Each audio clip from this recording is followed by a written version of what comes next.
listen. Before you hear a single word of this story, just listen.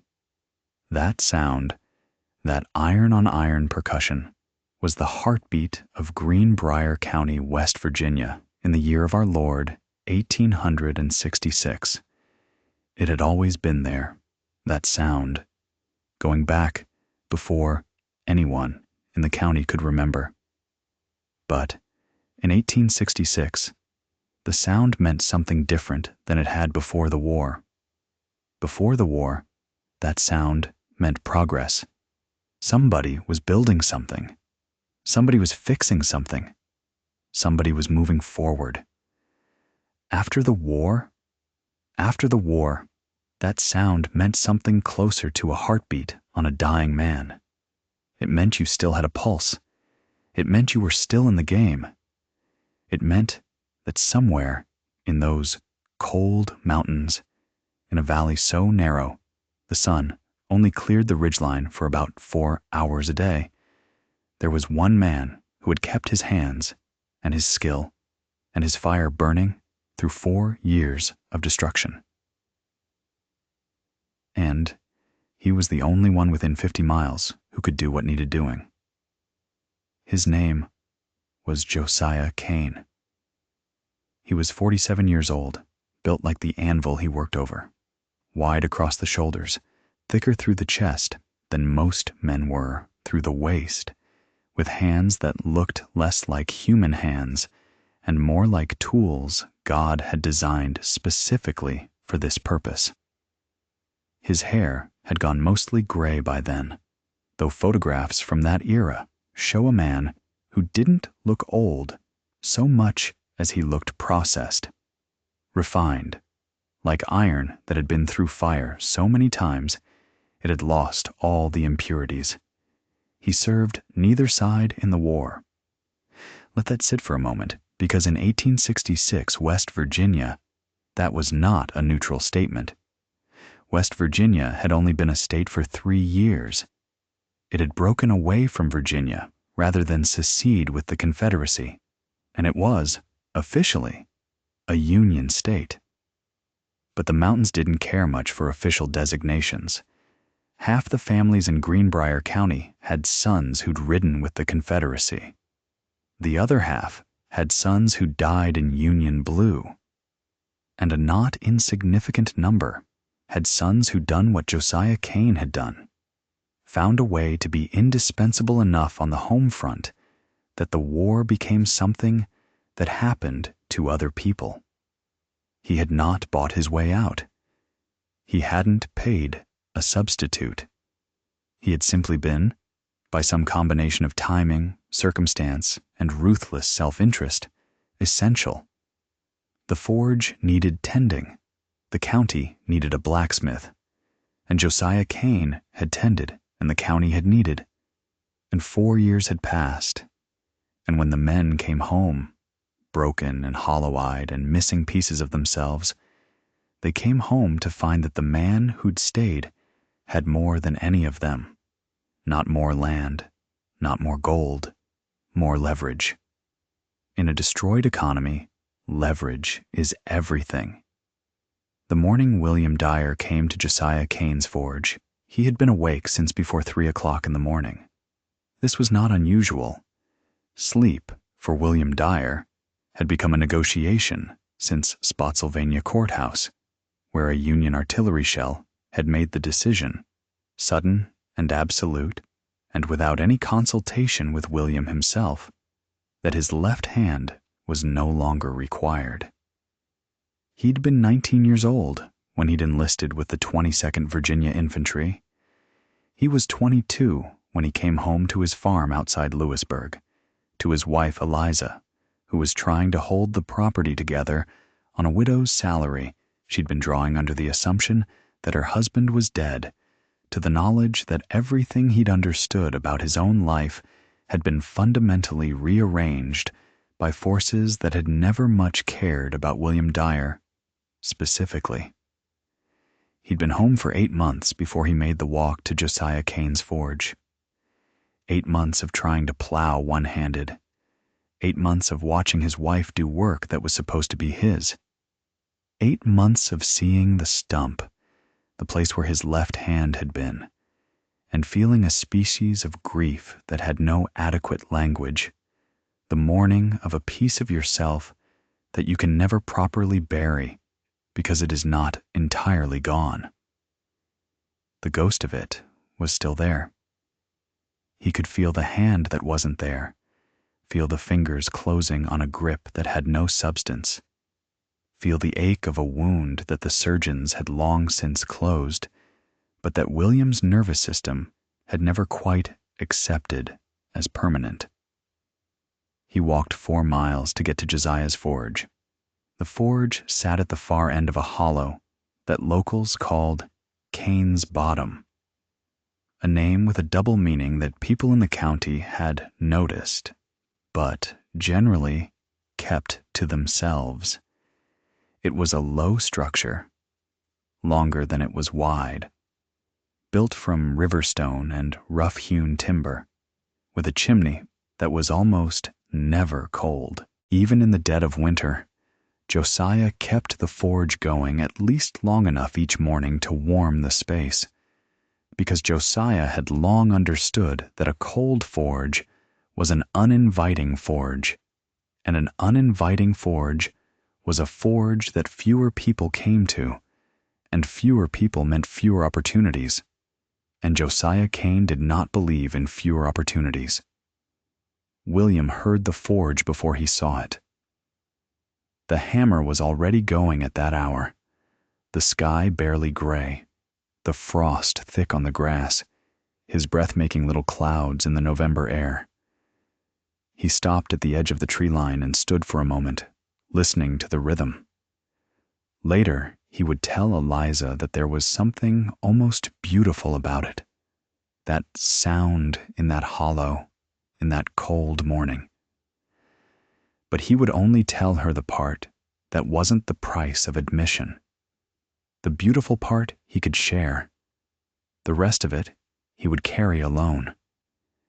He came out of the trees and walked down the slope toward the forge, and the heat hit him when he was still 30 feet away, a radiating warmth that was almost aggressive in contrast to the cold.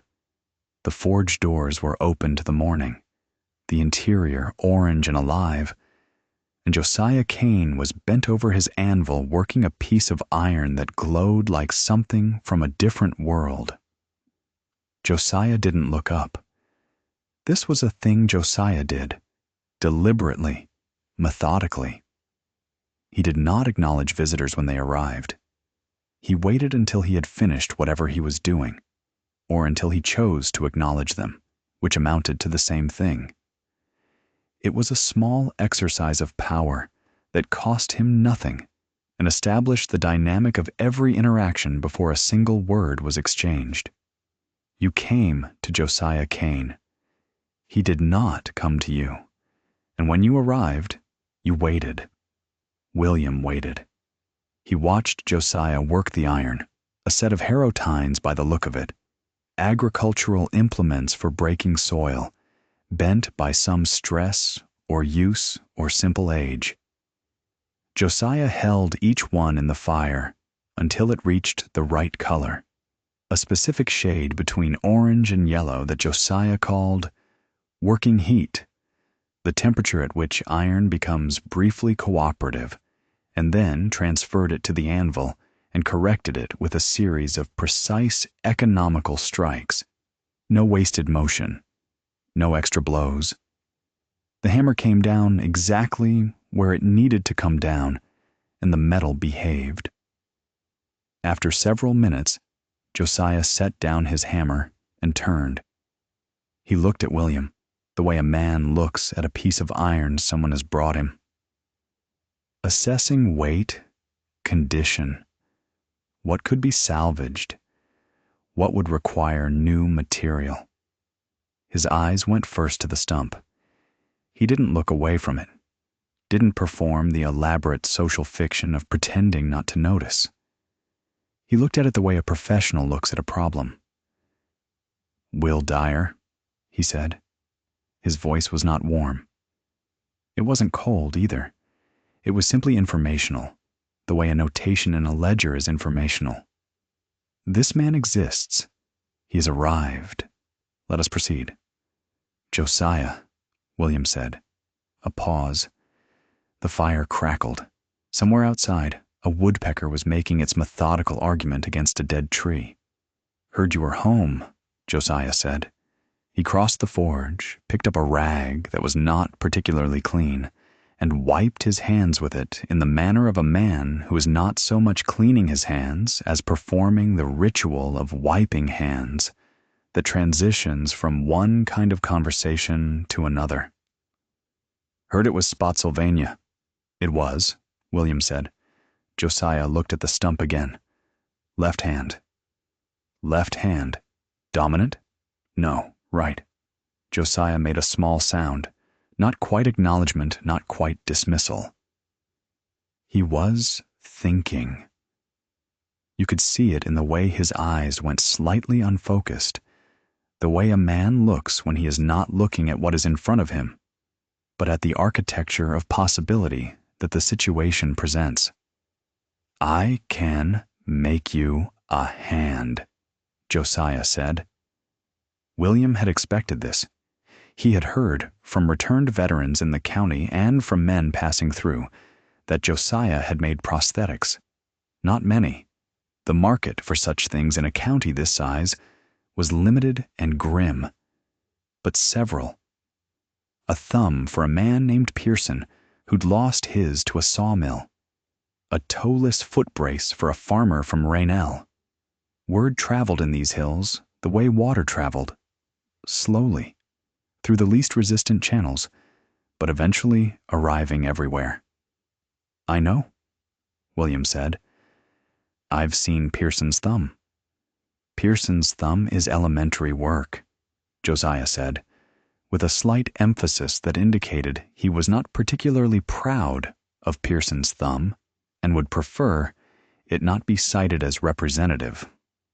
What you need is more complex. Hook prosthetic for agricultural work, you're looking at articulated grip capacity, harness fitting, weight distribution. It's a month's work, maybe 6 weeks if I do it correctly. He paused. I would do it correctly. He said this last part not as a boast, but as a statement of professional fact, in the same tone he might describe the melting point of wrought iron. William's throat moved. What would it cost? Josiah looked at him for a long moment. The fire behind him threw his shadow forward across the stone floor, large and slightly wavering, and William had the fleeting thought that a man who spent his life near fire must get accustomed to having his shadow thrown and distorted. I know your situation, Will, Josiah said. I know what you came back to. I know what Eliza's been managing. I know your seed debt at the Lewisburg store, and I know your back taxes, and I know what your cornfield yielded this past fall. He let that settle. I'm not going to ask you for money. William felt something loosen in his chest, and then, almost immediately, he felt it tighten again. Because of course Josiah wasn't going to ask for money. Everyone knew William had no money. The interesting and frightening question was what Josiah was going to ask for instead. Nothing's free anymore, Will, Josiah said. Not since the war. He set the rag down on his workbench and turned back to the anvil with the air of a man returning to a conversation that was already over in his mind, that he was simply allowing to play out for form's sake. Go on home. Come back Thursday. I'll have measurements to take. What do you want from me? William asked. His voice was steadier than he felt. Josiah picked up his hammer. His back was to William now. Thursday, he said. We'll talk about it then. The hammer came down. The conversation was over. William came back Thursday, and the Thursday after that, and the one after that. For 6 weeks, he made the walk to Josiah's forge, and Josiah worked on the hook prosthetic with the same focused attention he brought to every piece of metal he touched. And in the evenings, William sat with Eliza at their kitchen table and answered her questions about how the work was progressing, and did not answer her questions about what the work was costing. The prosthetic itself was extraordinary. This is worth saying because the horror of what followed cannot be properly understood without first understanding what Josiah built. It was not the crude iron hook of popular imagination, not the blunt utilitarian apparatus you might picture on a pirate from a children's storybook. It was a piece of precision engineering, fitted to a leather harness that Josiah had designed himself, capable of 2 distinct grip configurations depending on how William angled his elbow. The hook face had a slight serration along the inner edge that allowed it to hold rope, tool handles, reins. The curve of it was calculated to the specific radius of a plow handle. Josiah had studied how William used his hands, had made William come to the forge and demonstrate the motions of plowing, of harvesting, of the dozen other physical tasks that made up a farm life, and had designed the prosthetic around those specific movements. When Josiah first fitted it, and William walked out of the forge and picked up a fence post that was leaning against the wall outside and felt the grip hold, felt the leverage transfer up through the harness and through his shoulder, the way it used to when he had a hand there, he had wept. Not dramatically, not the shaking, heaving weeping of grief. Just a few quiet tears that he wiped away quickly and that Josiah pretended not to see, with the particular mercy of a man who understood that some moments required the fiction of privacy. "It works," William said. "Of course it works," Josiah said. They went back inside, and Josiah poured 2 tin cups of the corn whiskey he kept on a shelf near the coal bin, not as a gesture of celebration exactly, but as the transition into what came next. He sat down on the bench across the workbench from William, and William sat and they drank, and then Josiah told William what he wanted. It wasn't land, it wasn't labor, it wasn't money, it was information. "The men coming home," Josiah said, turning his cup in his hands. "A lot of them brought their weapons back. Rifles, pistols. Some of them have Confederate arms. Army issue they kept when the surrender came through. Some of them are hiding them because the Reconstruction agents are talking about confiscation, or at least registration.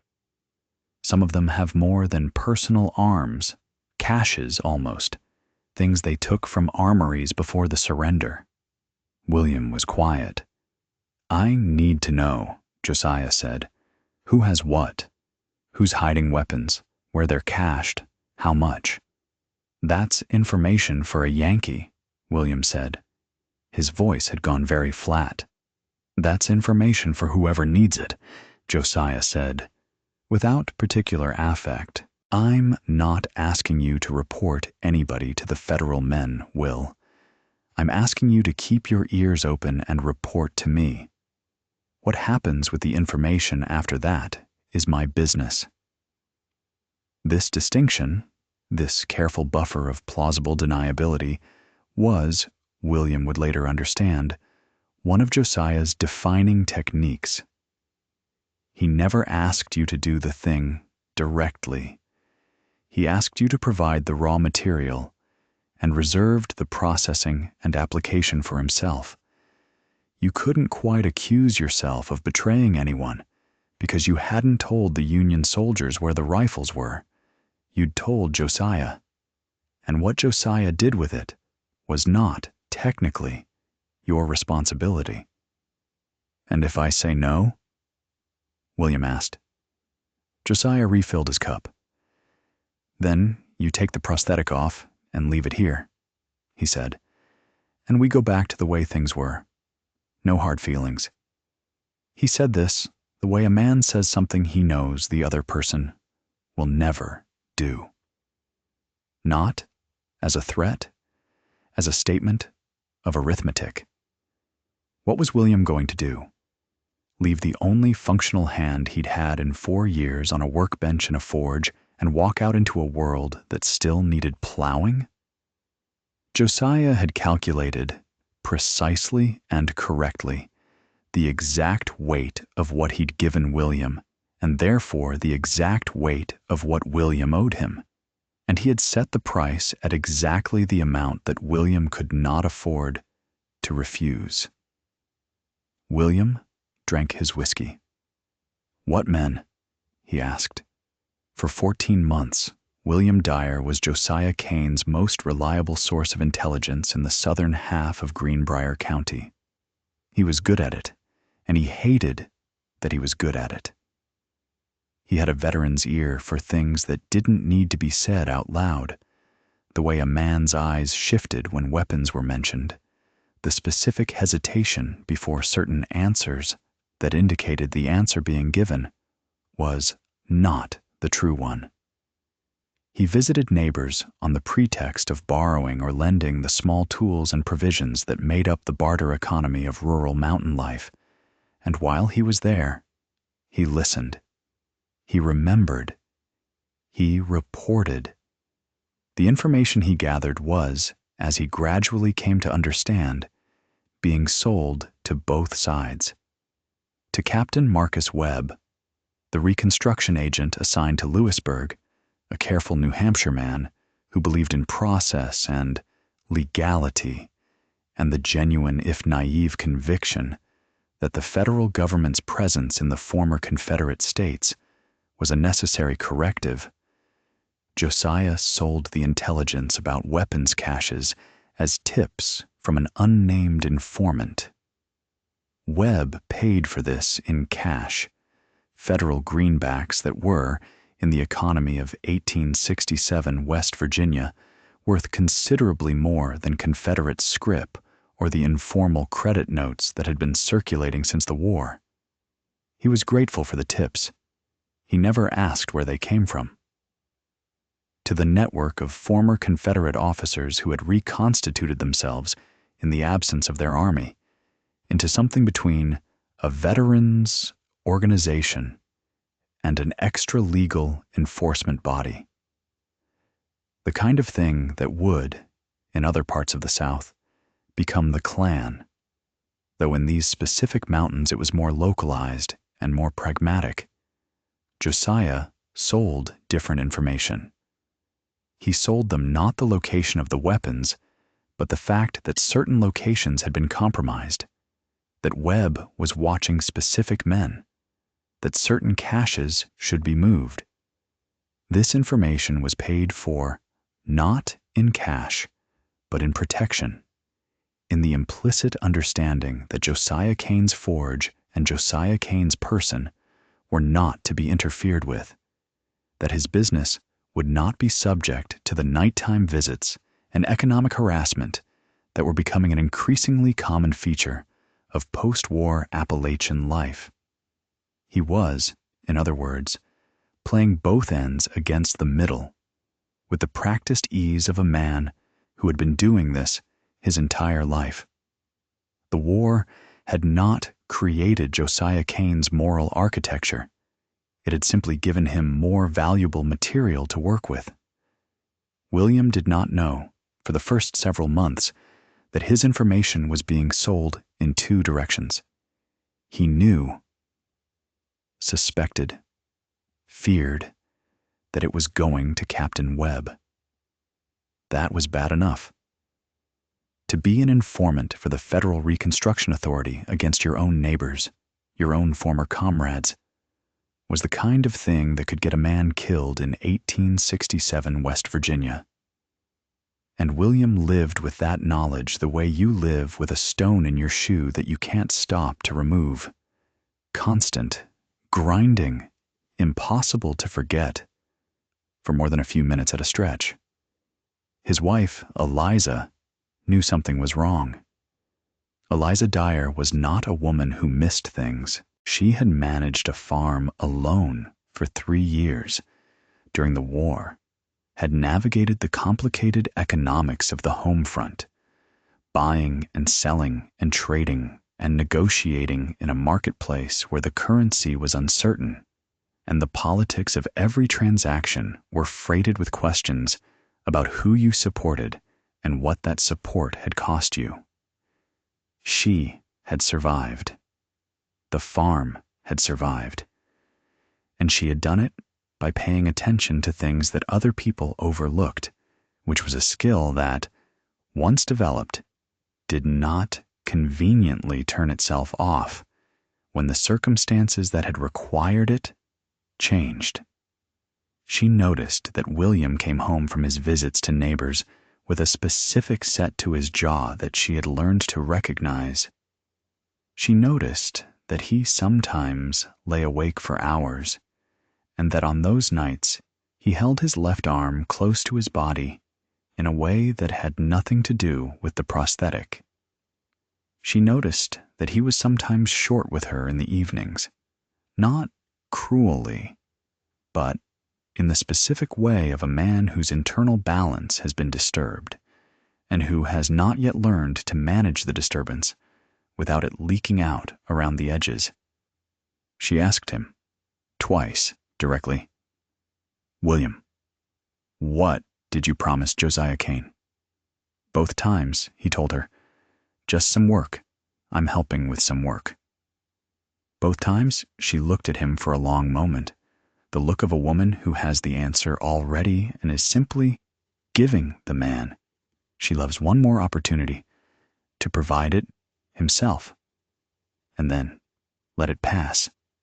The arrangement continued until the winter of 1868, when William came to the forge for a maintenance fitting on the prosthetic. The leather harness stretched over time and needed periodic adjustment, and arrived 20 minutes before his appointed time, and found Josiah at the back of the forge, talking through the small window that looked out onto the wooded slope behind the property. He could hear Josiah's voice, but not the words. He could see Josiah's back, the specific posture of a man doing business, not casual conversation, not the easy slouch of neighborly exchange, but the upright, focused stance of a transaction. William waited by the door. He was good at waiting now. After several minutes, the conversation at the window ended, and Josiah came back into the main body of the forge, and he stopped when he saw William standing there, and something moved across his face. Not quite surprise, not quite alarm, but the recalibration of a man who has been briefly caught in a position he would have preferred to manage differently. "You're early," Josiah said. "I am," said William. A beat passed between them in which both men understood that something had shifted, and both men were deciding, in real time, how to proceed. "Who was that?" William asked. "A customer," Josiah said. He moved to the workbench with the deliberate purposefulness of a man redirecting a conversation through physical motion, picking up tools, beginning the ritual of preparing for the maintenance work. "Come on over. Let's see how the harness is sitting." William did not move from the door. "A customer from the south slope of Allegheny Mountain," he said, "wearing a coat I recognize." Josiah set down the tools. He turned around, and for the first time in the 2 years William had known him, Josiah Cain dropped the performance, the clinical detachment, the transactional remove, and looked at William with something closer to genuine regard. Not warmth exactly, but a kind of professional respect, the acknowledgement that the man in front of him had just demonstrated a quality worth acknowledging. "Sit down, Will," he said. William did not sit down. "I'm selling to both sides," he said. Not a question. Josiah picked up the tools again. Let's look at the harness. Josiah, the information you provide me, Josiah said, his voice resuming its normal register. Flat, informational, the ledger voice. Goes where it needs to go to maintain the balance of things. You're not named in any of it. You're not identifiable. You are a source. The way rain is a source. It falls. The cistern fills. You don't ask the rain where it came from. The men I told you about are still alive, Josiah said. Every one of them. I have not delivered a single soul to Webb or to the other side. What I have delivered is information that I use to keep the equilibrium, to make sure neither side gets enough advantage over the other to start doing the things that sides with too much advantage tend to start doing. He paused. In a county this divided, equilibrium is survival. I'm providing a service. William stood in the doorway of the forge and looked at the man who had given him back, in some functional sense, his left hand, and felt the full weight of everything that gift had cost him, and said nothing. He let Josiah adjust the harness. He walked home. He said nothing to Eliza. But that night, lying awake with his arm held close to his body, feeling the ghost of a hand that wasn't there, and the real weight of an iron hook that was, he began to understand that the prosthetic Josiah had built him was not the hand he'd wanted. It was a leash, and the leash was perfectly fitted, perfectly functional, and attached to Josiah Cain at the other end. The most masterful part of Josiah's work was not the metalwork itself. It was that William wore it every single day and could never, for a single moment of any single day, forget who had made it. What Josiah Cain understood, perhaps instinctively, perhaps through the 47 years of living that had refined him into the instrument he was that the most durable chains are the ones that look like gifts. William Dyer wore his chain every day. He used it to plow. He used it to harvest.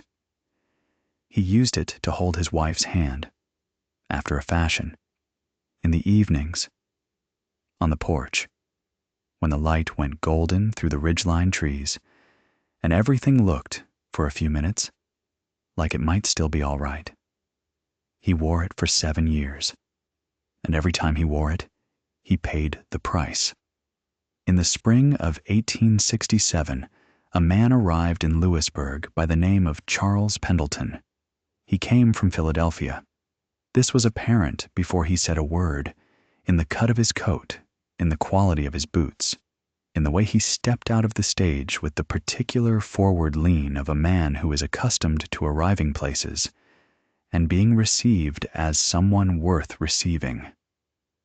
He was perhaps 35, lean and sharp-featured, with the kind of eyes that made mathematical calculations while the mouth said social pleasantries. He had the practiced warmth of a man in a selling profession. Not a salesman, exactly, but someone who understood that the most effective transactions began with the other party feeling liked and understood and respected. He was a mineral speculator. This was, in the spring of 1867, not a disreputable profession. The mountains of West Virginia were known to hold coal, salt, iron ore, and potentially other valuable deposits that the war and the relative isolation of the region had left largely unexploited. Northern capital was beginning to flow into the Appalachian South, tentatively, selectively, following the reports of geologists and survey crews and the occasional spectacular strike that made it into the Philadelphia and New York newspapers. Men like Pendleton were the advanced scouts of that capital, educated enough to evaluate a claim, connected enough to fund one, and worldly enough to navigate the complicated social terrain of doing business in communities that had excellent reasons to be suspicious of men from the North with money and ambitions. Pendleton was good at his work. He spent his first 2 weeks in Greenbrier County simply talking to people, not about mineral rights, not about the surveys he'd commissioned before arriving, but about the community itself. He talked to farmers about their soil and their yields. He talked to storekeepers about supply chains and the economics of mountain commerce. He attended church twice at different congregations and listened more than he spoke. He came to Josiah Cain's forge on a Thursday afternoon in late April, when the hills had turned that particular green that only lasts about 2 weeks in the Appalachian spring. So vivid it almost hurt to look at, like the mountains were compensating for the long gray winter with brief, extravagant color. He needed a tent stake repaired. It was a flimsy pretext.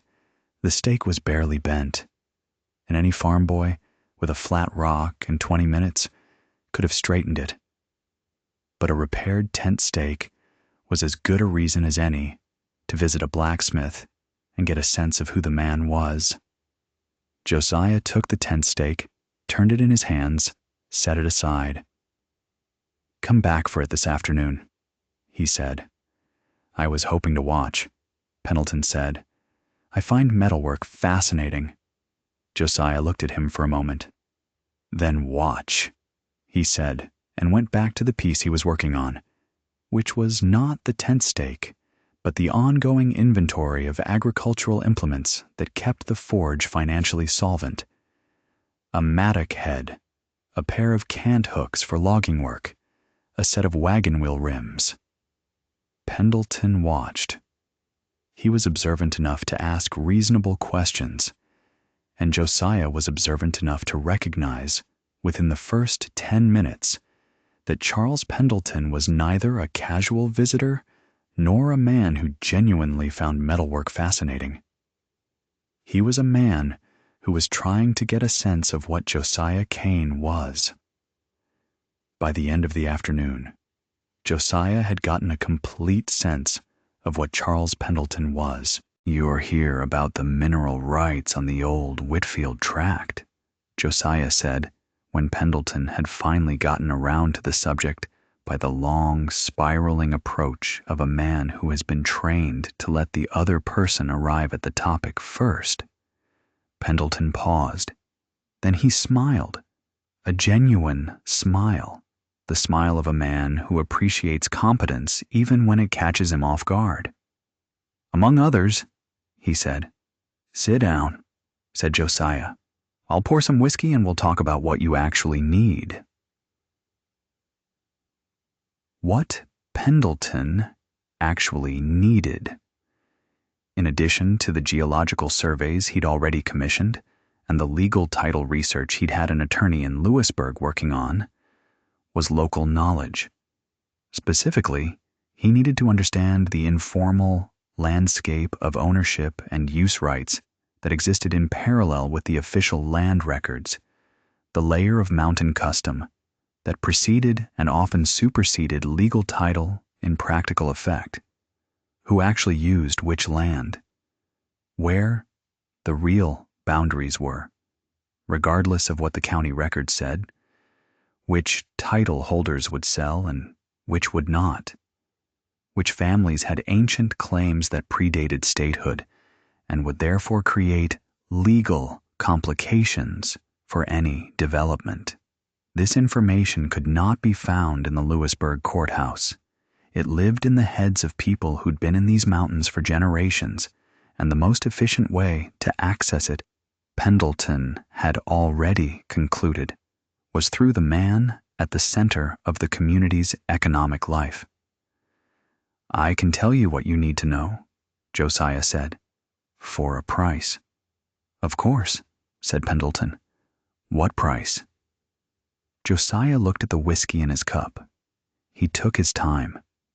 This was one of his specific skills, the ability to let silence do work, to let the other person sit in the quiet and feel the need to fill it, which invariably meant the other person revealing more about what they wanted, and therefore more about how badly they wanted it.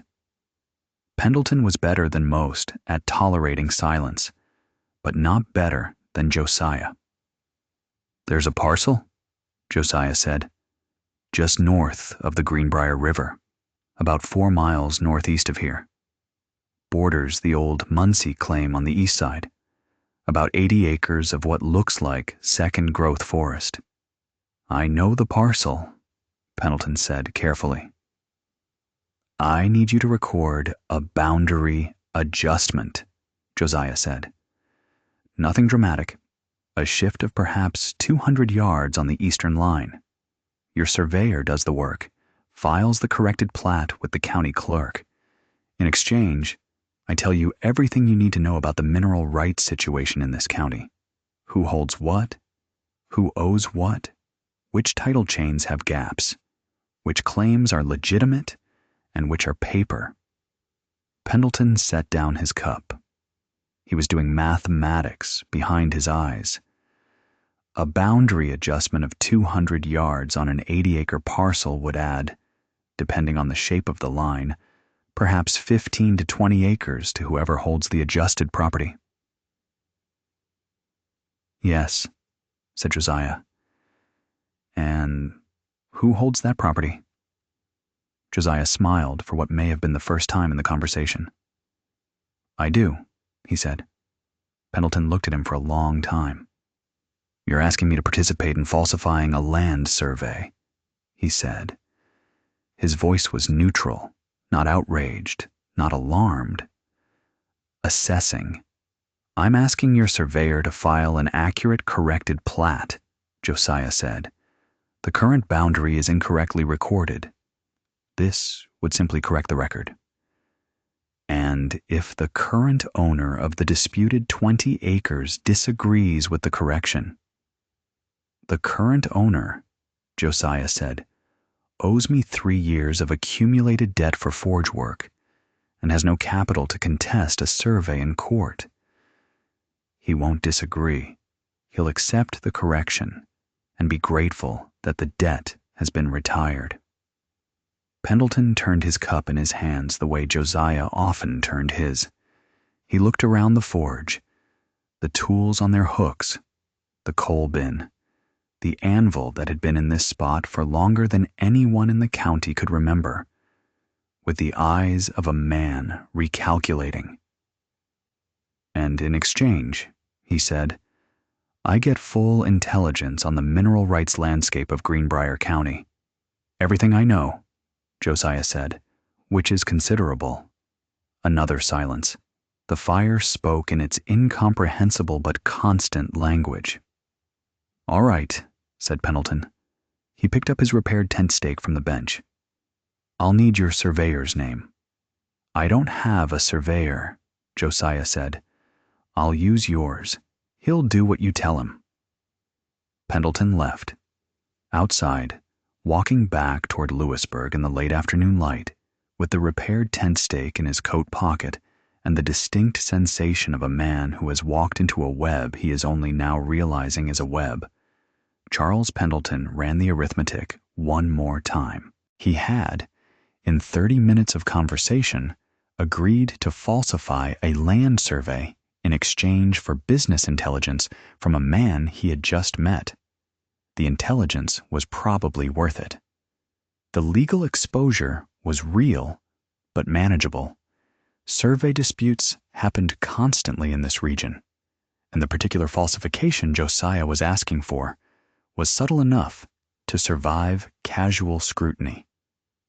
And the information Josiah was offering about the mineral rights landscape would, if it was as comprehensive as the man claimed, give Pendleton a decisive advantage in the acquisition phase of his work here.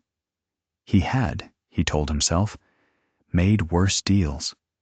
He was not wrong, but he would not, by the end of this story, feel much better for the comparison. The surveyor Pendleton sent to the northeast parcel was a young man named James Ashby. Ashby was 24 years old, trained at the Virginia Military Institute before the war had interrupted his education, and possessed of the particular combination of technical competence and moral clarity that makes a person simultaneously excellent at their job and deeply unsuitable for the specific work they are being asked to do. He was, to put it plainly, too good at surveying to be successfully deceived by a falsified boundary, and too honest to pretend he hadn't noticed the deception once he detected it. He went to the northeast parcel on a Tuesday in early May with his chain and his compass and his field notebook, and spent 2 days taking measurements. On the second afternoon, he stood at the northeast corner of the parcel and looked at the iron boundary post that was supposedly the original survey marker for that corner, and felt the specific professional unease of a man whose measurements are not agreeing with his expectations. The post was iron. This was not unusual. Boundary posts were often iron, especially on parcels surveyed in the previous 20 years. What was unusual was the quality of the metalwork. The post was beautifully made, too beautifully made, frankly, for a utilitarian boundary marker. The cap was shaped with a precision that exceeded any functional requirement. The shaft was turned to a consistency that spoke of professional smithing rather than the rough ironwork of a country blacksmith producing markers in bulk. He noted this in his field book. N.E. corner marker. Iron post. Unusually fine workmanship. Query: original or replacement? He moved on. He completed his survey.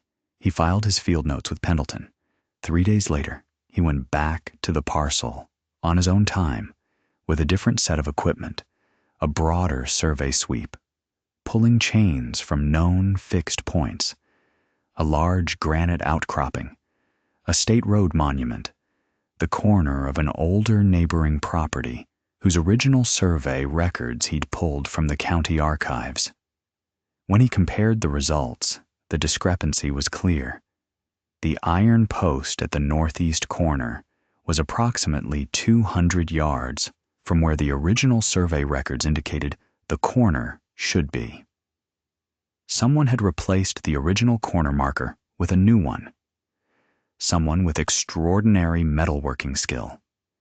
Someone who had access to the original survey records to know which corner to replace.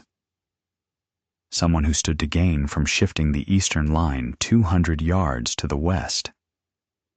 James Ashby sat on a log at the edge of the parcel and looked at the iron post and ran through the logic of it and arrived at an answer that was so straightforward it was almost insulting, and then sat for another 10 minutes thinking about what he was going to do with the answer. The problem was proof. The post was certainly Josiah Cain's work. Ashby had seen enough examples of Josiah's ironwork in the county to recognize the specific signatures of his technique, the way he finished iron, the particular decorative economy of his caps and fittings. But recognizing a craftsman's style was not the same as legal evidence. There was no marking, no stamping, nothing that could be definitively traced back to the forge. More importantly, Ashby was employed by Pendleton, and Pendleton had sent him to survey this exact boundary adjustment. If Ashby went to the county clerk or to reconstruction authorities with his findings, he was not merely exposing Josiah Cain, he was exposing his employer to charges of survey fraud. He was, in the language of the law, a potentially complicit party. He closed his field book. He walked back to Lewisburg. He did not file a formal report, but he kept the field notes. And he kept the original county survey records he'd pulled from the archives, carefully folded in his saddlebag. And he began paying closer attention to every boundary marker he encountered in the course of his work in Greenbrier County, making private notes about the quality and provenance of each one. By midsummer of 1867, he had identified 6 markers that he believed were Josiah's work, replacements for original markers, each one shifting a boundary line in a direction that benefited either a parcel Josiah owned directly or a parcel held by someone who owed him a significant debt. The metalwork was, in every case, flawless. It was the finest ironwork James Ashby had ever seen in the field. The craftsmanship was almost artistic. Boundary posts that were, by any objective assessment, more beautiful than they needed to be, as if Josiah could not help making beautiful things even when making them was illegal. Ashby had a problem. He admired the work even as he condemned what the work was doing. He had another problem, which he did not yet understand. He was not the only person who had noticed the pattern of the markers. That discovery would come from an entirely different direction. In the spring of 1867, while James Ashby was pulling chains in the northeast parcel, and Charles Pendleton was building his network of mineral rights acquisitions on the foundation of Josiah's intelligence, the forge at Cain's Bottom was operating at peak capacity. Josiah was making things. He was always making things. This is one of the essential facts about him. His evil was not lazy. It required constant work, constant maintenance, constant tending, the way the forge itself required constant tending. The fire could not be allowed to go cold. The work could not be allowed to stop. He was making survey markers. He was making prosthetics. He was making harrow tines and mattock heads and cant hooks, and the 100 mundane objects of agricultural life that kept the farms of Greenbrier County functioning. And in the evenings, when the forge had cooled enough to leave, he was making plans. His wife was helping him. Constance Cain was 42 years old, and she was not, by any reasonable measure, a victim. This is important to establish early and clearly, because the story of Josiah Cain is commonly told in the fragmentary oral history that survived the decades following his death, in the few newspaper accounts that made reference to him, in the careful genealogical research of county historians who occasionally ran across his name and found the circumstances surrounding it curious enough to pursue, as a story about one man and his forge and his ledger and his web of debts. But the web had 2 architects. Constance had been born, Constance Mallory, 3rd daughter of a Lewisburg attorney who had left her an education in the practical management of human beings that was, in its own way, as sophisticated as anything Josiah had learned at the forge. Her father had been a man of broad social acquaintance and narrow personal scruple, and watching him operate had taught Constance, before she was 12 years old, several things. That information was currency, that the most valuable information was the kind that people didn't know they were giving you, that the social spaces designated for women, the parlor, the church, the quilting circle, the market, were absolutely saturated with exactly this kind of unguarded revelation, and that a woman who knew how to listen and how to create the conditions under which people talked was sitting on a gold mine that most of the men in her world were too arrogant to recognize. She had married Josiah when she was 22. It had been, by any external measure, a practical marriage. A blacksmith and a lawyer's daughter, each bringing something useful to the arrangement. People in the county had assumed that Constance had married beneath herself, that she had settled for the financial security of a skilled tradesman when her looks and family connections might have secured something more prestigious. These people had not understood Constance. She had not married a blacksmith.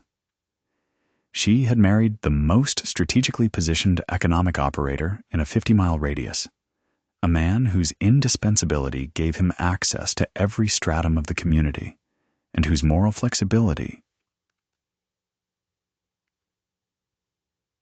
which she had assessed correctly within 2 months of their courtship, made him an ideal partner for the kind of enterprise she had been mentally designing since approximately her 14th birthday. They had been building this together for 20 years before the war. The war had simply made the raw material more abundant and more valuable. The quilting circle met on the first and third Thursday of every month at the Cain house. The house was comfortable without being ostentatious. A large parlor with good furniture, a kitchen that was always warm, a genuine glass window in the front room that was, in that county in that year, a luxury that spoke of accumulated means without shouting about them. Constance was an excellent hostess. She made good food. The quilting frame was set up near the good window for the light, and the chairs were arranged to facilitate conversation while the hands worked, and the fire was always exactly the right temperature, and the tea was always strong enough, but not too strong. And nobody, after their first visit, ever had the feeling of having spent 2 hours in a cold or unwelcoming room. The women who came to the circle included the wives and mothers and daughters of virtually every significant family in the southern half of the county. They came because quilting circles were a social necessity in isolated mountain communities, because the work needed doing and it went faster in company, and because Constance Cain was one of those people whose social gravity made their home the natural center of whatever network they inhabited. They talked. This will not surprise anyone who has spent time in rural communities, where the oral transmission of information is the primary news medium and always has been. They talked about their children, about their farms, about the Presbyterian minister's tendency to run long on cold Sundays when everyone wanted to get home, about the quality of the seed stock available at the Lewisburg store, about the state of various marriages and the behavior of various husbands and the prospects of various young people who were approaching the age at which such things needed to be considered. And they talked because it was the one topic you couldn't entirely avoid in 1867 Greenbrier County, about money, about debts, about who had gotten back on their feet after the war and who hadn't, about which farms were struggling and which had recovered, about which men had come home capable of farming and which had come home in pieces, physically or mentally or spiritually, that hadn't quite reassembled into functioning farmers. Constance never asked about these things directly. She never steered conversations toward them or expressed particular interest when they arose. She quilted and nodded and made small sounds of sympathy, and occasionally offered observations of her own that were carefully calibrated to invite response rather than end discussion. She was, in the language of a later century's intelligence community, a passive collector. She created conditions that generated intelligence without ever appearing to seek it. At the end of each quilting circle, after the last guest had left, she sat with Josiah at the kitchen table and told him everything. she had a system for recording it. Not written. Written records were dangerous, could be found. She had developed a mnemonic architecture, a mental filing system organized by family name and topic that allowed her to retain and retrieve extraordinarily specific information about the financial and personal situations of nearly every family in the county. Josiah had a similar system, and they matched their data together the way a cartographer matches survey notes to create a complete map, each of them holding parts that combined into something neither could have assembled alone. The intelligence Constance gathered was different in character from what William Dyer provided, or what Josiah gleaned directly from his customers. Dyer gave him military-flavored intelligence, weapons, men, loyalties, the residue of the war. Josiah's direct customer interactions gave him economic data. Who needed what they had to offer, what they owed. Constance gave him something more intimate and therefore more actionable, the interior of family life. She knew about the marriage that was fraying because the husband had come home altered in ways his wife couldn't name. She knew about the inheritance dispute between the Kincaid brothers that had been brewing since before the war and was now boiling over.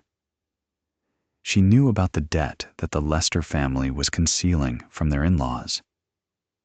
She knew about the pregnancy that was making the Holbrook girls' situation complicated in ways that her family's public position on such matters would make very difficult to navigate. She knew, in other words, the specific vulnerabilities of every family in her social network. And vulnerabilities, in Josiah's economy, were assets. Hannah Cole had been doing Constance Cain's laundry since the spring of 1866. She had come to Greenbrier County after the end of the war as part of the small but significant movement of formerly enslaved people who were redistributing themselves across the post-war South and border states in search of safety, opportunity, and the specific freedom of choosing where to live. She had been born in the Shenandoah Valley, enslaved on a plantation that had been partially destroyed in the Valley campaigns of 1864, and she had made her way west through the mountains in the chaotic months following surrender, drawn by reports, exaggerated, as most such reports were, but not entirely false, of a community in the Greenbrier Valley that included some established free black families and was at least nominally subject to federal authority. The reality had been more complicated. West Virginia had been a Union state, but Union sentiment in Greenbrier County had been thin and contested, and the freedmen and women who arrived in the years following the war found a community that was formally obligated to recognize their freedom and informally determined to constrain it in every way that didn't technically constitute re-enslavement. They could work. They could own property, in theory. They could not vote, not yet. They could not live in the better parts of Lewisburg. They could not patronize certain businesses. They were subject, constantly, to the casual economic coercion of a society that had just lost the ability to compel their labor and had immediately set about finding every alternative method. Hannah was 31 years old, tall, with the deliberate economy of movement that develops in people who have spent their lives navigating environments where making yourself smaller, taking up less space, making less noise, being less visible, was a survival strategy. She had dark eyes that noticed everything and a face that revealed, to casual observers, very little. She was not cold. She was careful. These are different things, and the distinction matters. She did excellent work. She was reliable. She was, in the economic language of the community she now inhabited, a good worker who gave no trouble. This characterization was correct as far as it went. It missed entirely what Hannah was actually doing, which was paying attention. She had been paying attention in the specific way that enslaved people develop, as a survival technology, since she was a child. She had learned to read the social dynamics of the plantation. Who was in favor? Who was falling out of favor? What mood the household was in today? What punishments were coming before they arrived? By observing the interactions between the white members of that household with a precision that those white members would have been astonished to learn, was ongoing. It had kept her safer than she would otherwise have been. It had never made her safe. In Greenbrier County, she applied this same attention to the households she worked in. She worked in several, doing laundry for a network of families who paid her in a combination of cash and goods, and she observed all of them with the same careful attention. But the Cain household was the most interesting.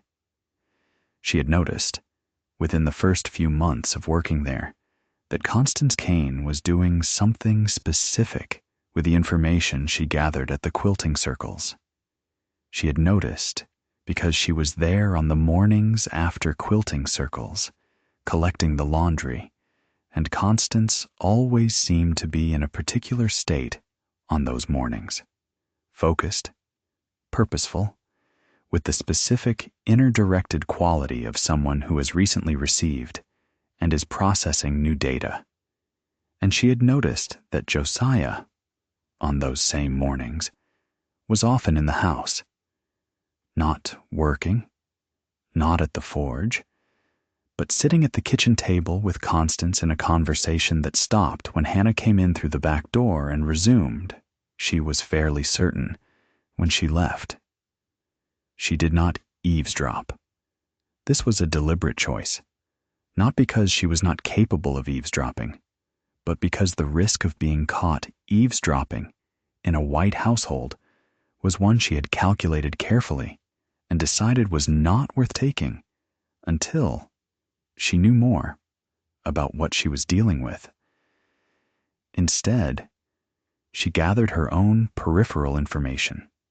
She noticed the names that appeared in the laundry, initials on linens, the names of farms and families on items brought in for washing. She noticed the particular way that Josiah's forge clothes were stained, not just with soot and iron oxide, as you'd expect, but occasionally with the specific residue of fine metalwork, polishing compounds, the traces of precision work rather than bulk manufacturing. She noticed the small ledger that sat on the kitchen shelf and noted, during the one time she had been left alone in the kitchen for 15 minutes while Constance was occupied elsewhere, that its entries included not just financial transactions, but codes she didn't fully understand, initials, numbers, abbreviated words that seemed to reference people and situations. She did not take the ledger. She replaced it exactly as she'd found it. She thought about what she'd seen for 3 weeks, and then, one Thursday morning in the fall of 1867, she arrived for laundry collection at the Cain house and found Eliza Dyer sitting in the parlor. The meeting between Hannah Cole and Eliza Dyer was not planned by either of them. Eliza had come to call on Constance about a quilting pattern, or rather, that was the pretext. In truth, Eliza had come because she was trying to understand something. She had been aware of the Cain house's social gravity for some time, had attended several quilting circles, and had noticed, with the same precise attention that characterized her general assessment of the world, that the conversations at these circles seemed to follow patterns, that certain topics arose and were gently redirected, that Constance's contributions to the discussions, while seemingly casual, tended to open specific doors, that women talked more freely in that parlor than they did elsewhere, and that Constance was always listening when they did. She had not, as of that fall morning, connected these observations to William's changed behavior, or to Josiah's known reputation for extracting value from every interaction. She was close to connecting them. She was the kind of person who, once she began pulling on a thread, tended to pull until either the thread ended or the garment came undone. Hannah Cole came through the back door and found Eliza Dyer in the parlor, and Constance Cain momentarily absent. Gone to the cellar for something, returned in 2 minutes. In those 2 minutes, Hannah set down her laundry basket and looked at Eliza Dyer, and Eliza Dyer looked at Hannah Cole, and something passed between them, not spoken, not yet, but the mutual recognition of two people who are each, in their different ways, paying attention to the same things. "You work here," Eliza said, not accusatory, observational. "Laundry," Hannah said. Eliza looked at Hannah with the particular assessment of a woman trying to read another woman's situation. "What do you make of this house?" she asked. It was an odd thing to say to someone you just met, but it was the right thing to say, and both women understood this immediately. Hannah looked toward the cellar door. "It's a house that knows a great deal," she said carefully, "about everyone it receives." Eliza went still. Constance came back up from the cellar, and the conversation shifted to surface matters: the pattern, the laundry, the small routines of domestic transaction. But something had been said between Hannah and Eliza in that brief window. A door had been opened that was not going to close again. By the winter of 1867, the web that Josiah and Constance Cain had been building for 2 decades, and that the war had allowed them to expand dramatically in scope and density, encompassed virtually every significant family in the southern half of Greenbrier County. It was not visible. That was the essential feature of its design. You could not point to it and say, "Here is the mechanism. Here is how it works. Here is where the coercion happens." What you could see was the surface, a busy forge, a hospitable house, a man who could make anything you needed, and a woman who was always glad to see you and keep the fire warm and listen to whatever you needed to say. What lived underneath that surface was the archive. In Josiah's mental ledger and in the mnemonic palace Constance maintained were the specific vulnerabilities and obligations and secrets of 300 families. Some of them were in debt to the forge. Some of them had told Constance things they would have been horrified to know she'd retained.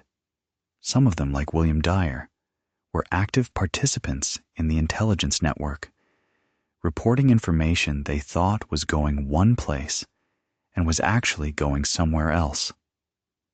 It was, in its way, a masterwork, the most elaborate private information system in a county with no newspaper and no telegraph, an informal intelligence apparatus assembled entirely from the raw material of human need and human indiscretion, tended by 2 people whose skills complemented each other with the precise fit of a well-made tool.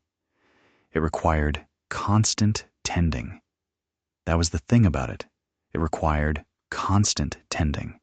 And constant tending meant constant work. And constant work meant an expanding commitment to the system, more people, more obligations, more threads to track and maintain that would eventually outgrow any two people's capacity to manage it. Josiah knew this. He had always known this. He was not a man who deceived himself about the nature of what he was doing. But knowing the limits of a system and stopping before you reach them are two different things. He kept going. The winter of 1868 was hard in the way that post-war Appalachian winters tended to be hard, not just meteorologically, but economically, socially, in the specific way that communities feel the cold more deeply when the structures that normally protect them from it have been damaged or destroyed.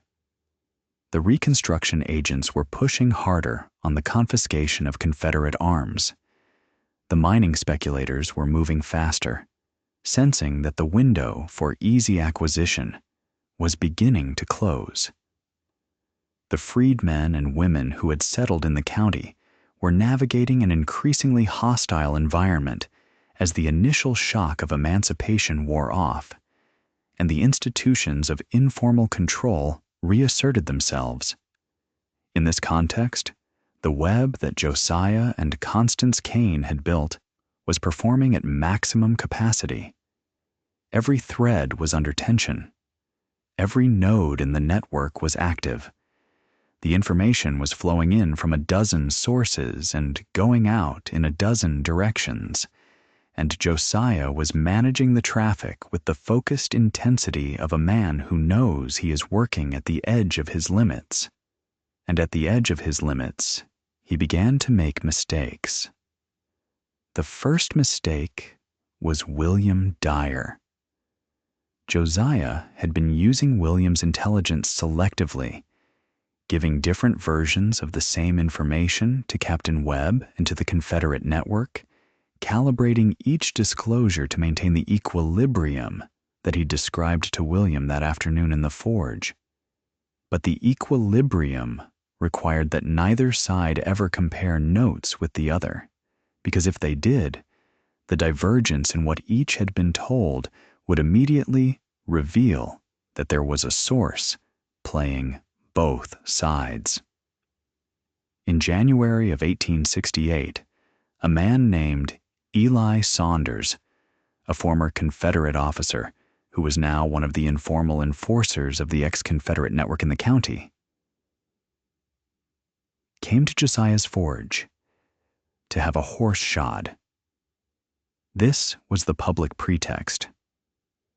The real reason was to discuss a specific intelligence tip that Josiah had sold to the network the previous month: the location of a weapons cache belonging to a Union Loyalist family named Perkins. Saunders had acted on the tip. He and two other men had gone to the Perkins property at night and removed the cache, not violently, but unmistakably as a message. The Perkins family had not reported the removal to Captain Webb, but Webb, Saunders now told Josiah, had come to him directly. Webb had received a tip about the same cache from an unspecified source and had gone to investigate the following week and found the cache already gone. Webb suspected the Confederate network had been tipped off. What Saunders wanted to know was who had tipped Webb about the cache in the first place. Because if there was a leak in the Confederate network, Saunders needed to know where it was. Josiah looked at him across the anvil. Webb gets his tips from a dozen sources, he said. People talk. It doesn't mean you have a leak. He knew about the Perkins cache specifically, Saunders said. That's not general talk. That's specific intelligence. And the specific intelligence about the Perkins cache came from you. A silence. From information I gathered from various sources, Josiah said. Including, said Saunders, with a deliberate calm that was more alarming than anger would have been, William Dyer. The name landed in the forge like a dropped piece of hot iron, sudden, contained but radiating heat. Josiah kept his face neutral. Will Dyer is a source I use for agricultural intelligence, land disputes, crop conditions, neighbor relationships. He doesn't have knowledge of...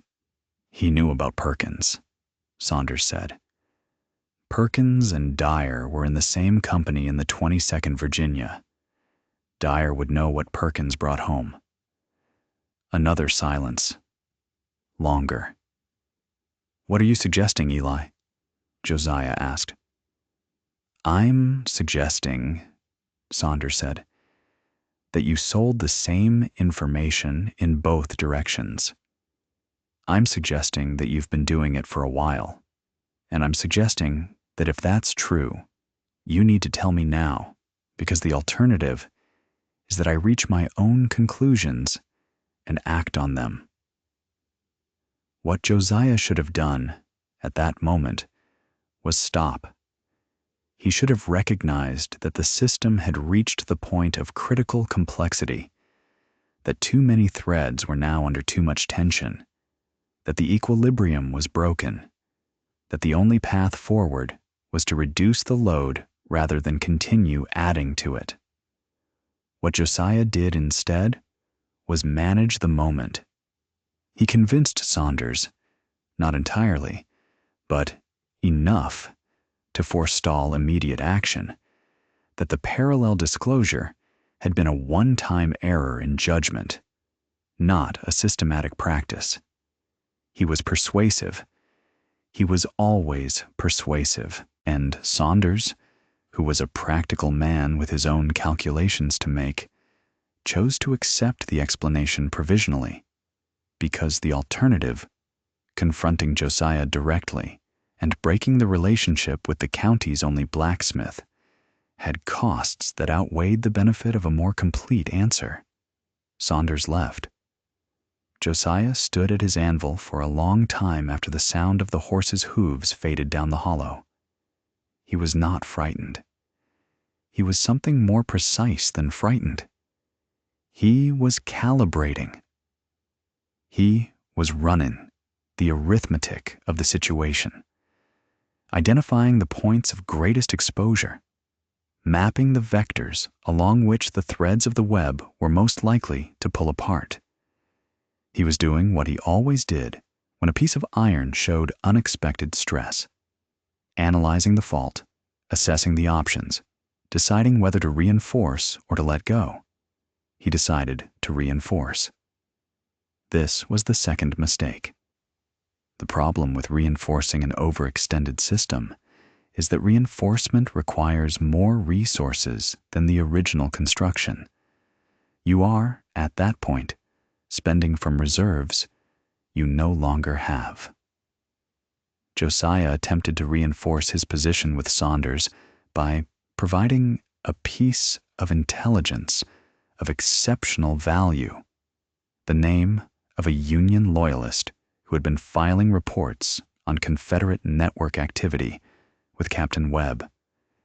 This was information he had obtained through Constance, who had learned it through the quilting circle, who had heard it from the man's own wife in a moment of frightened disclosure during a discussion of what the Reconstruction authorities might do if the informal Confederate networks became openly active again.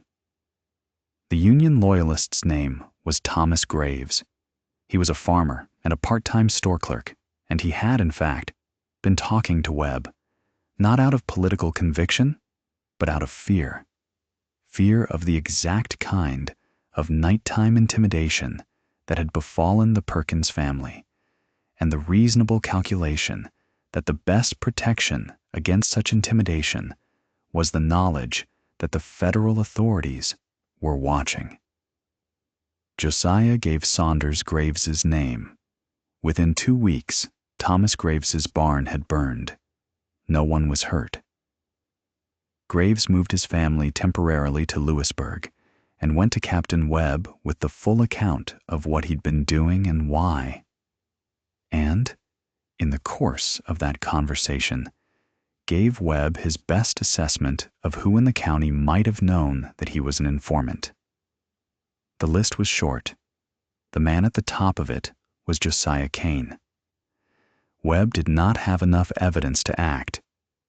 In 1868, West Virginia, a federal Reconstruction agent's authority was real but contested, and the evidentiary standard for taking action against a civilian, especially an economically central civilian whose cooperation had been, if indirectly, valuable to Webb's own operations, was high.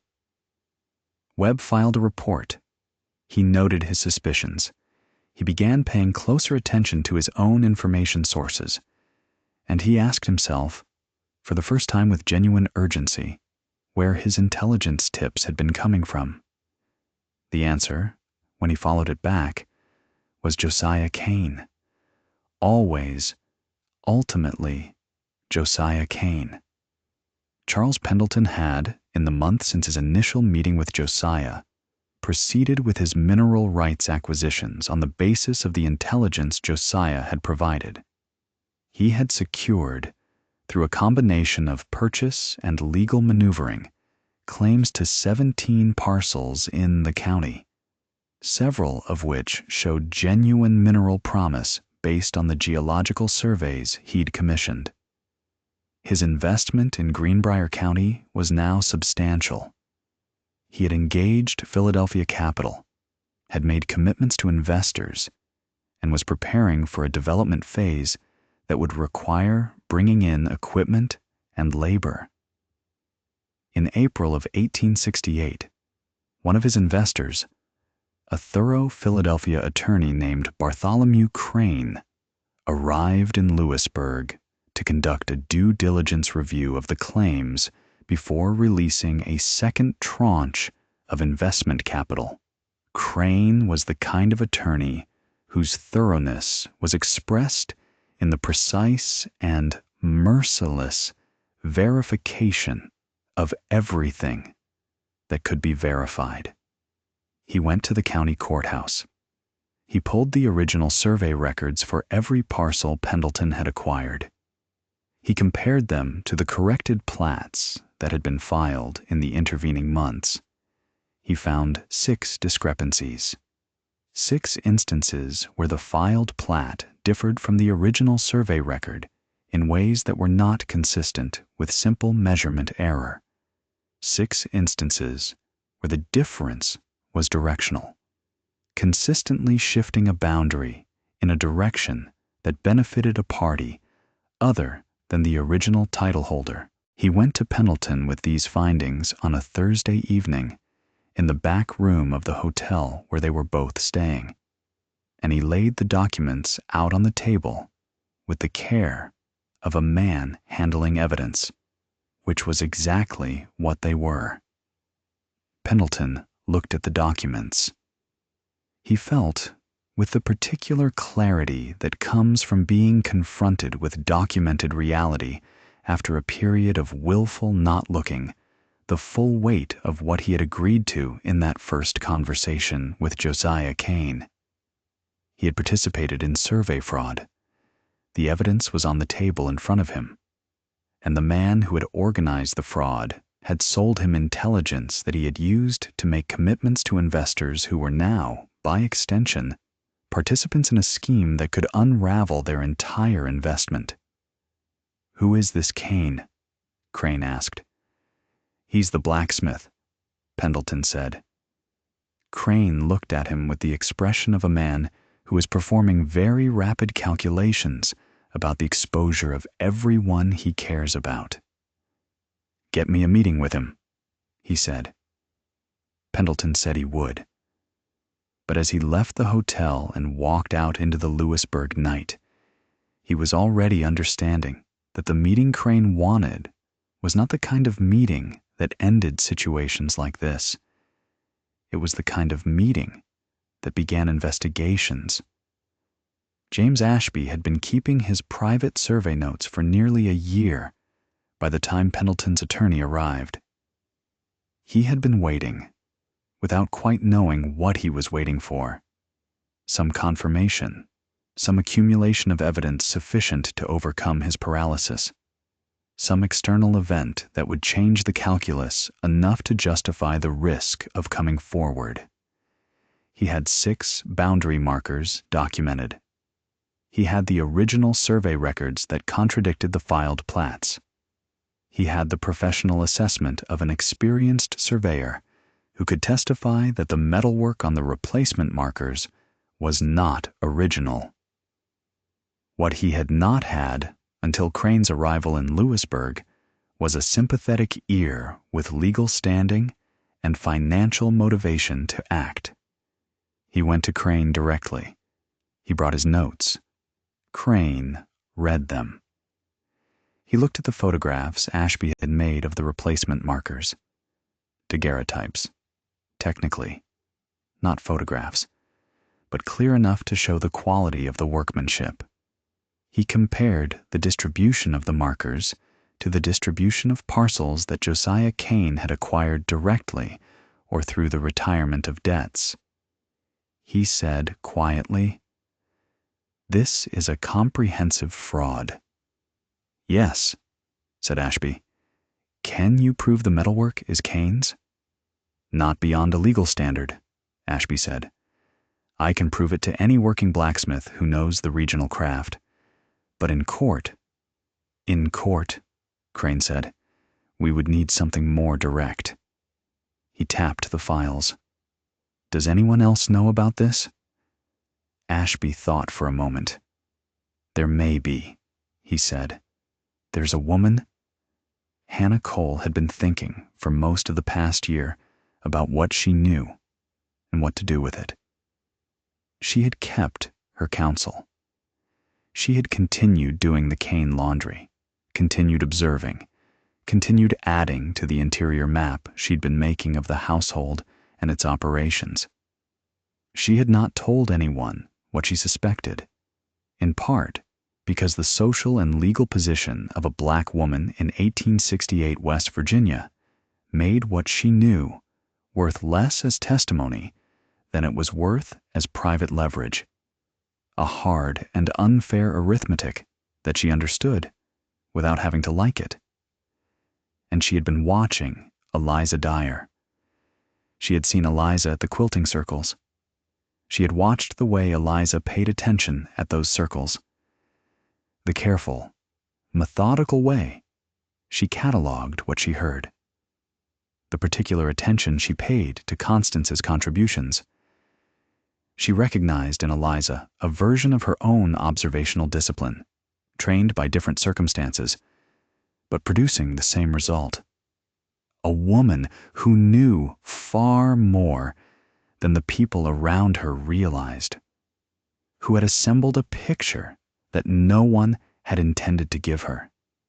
She had made 2 brief, careful conversations with Eliza in the months since their first meeting at the Cain house. Nothing direct, nothing that could be reported or used against her. The conversations had been about quilting patterns and the price of flour and the weather, and they had been about neither of those things. Eliza understood this. She was an intelligent woman, and she had been waiting too.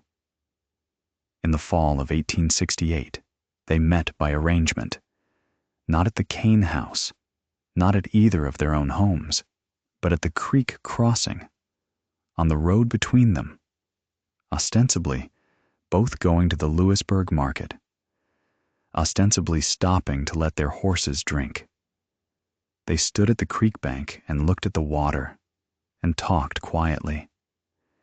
Hannah told Eliza what she knew.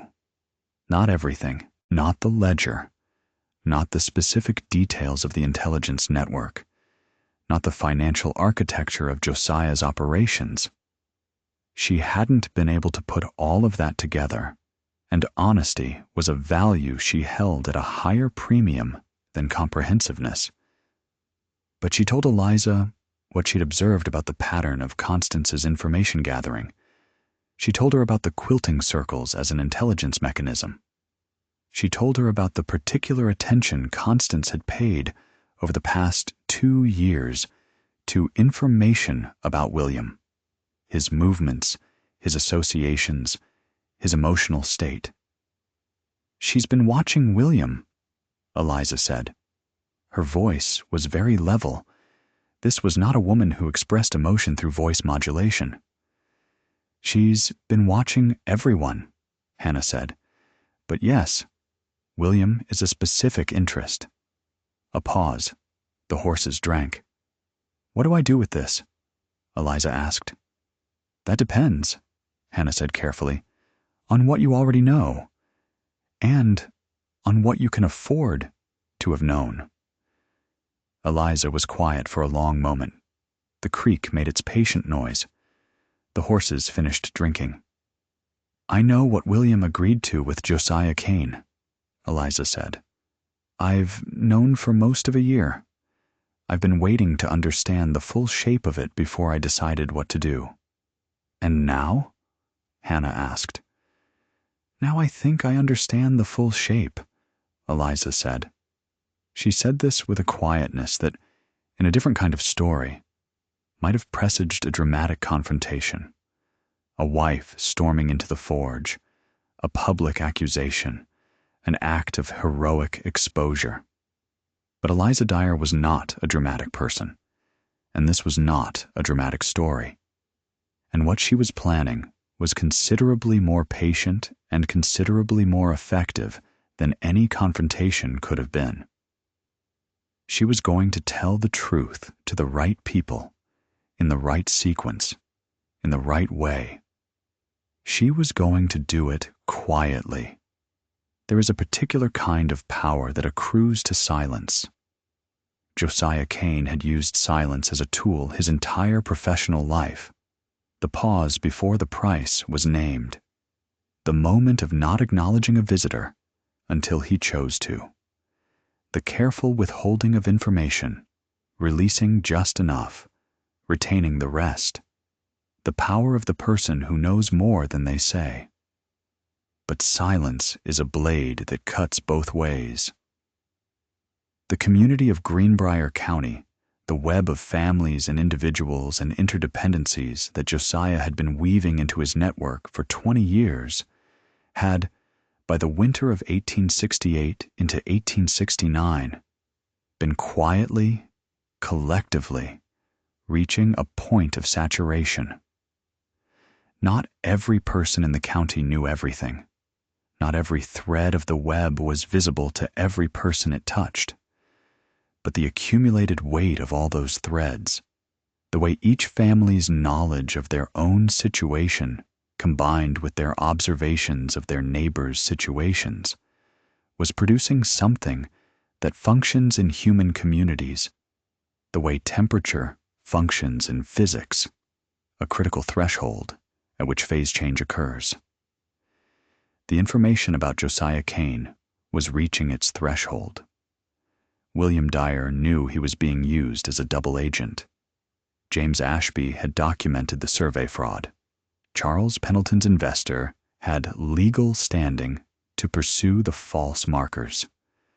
Eliza Dyer knew about the Quilting Circle intelligence operation.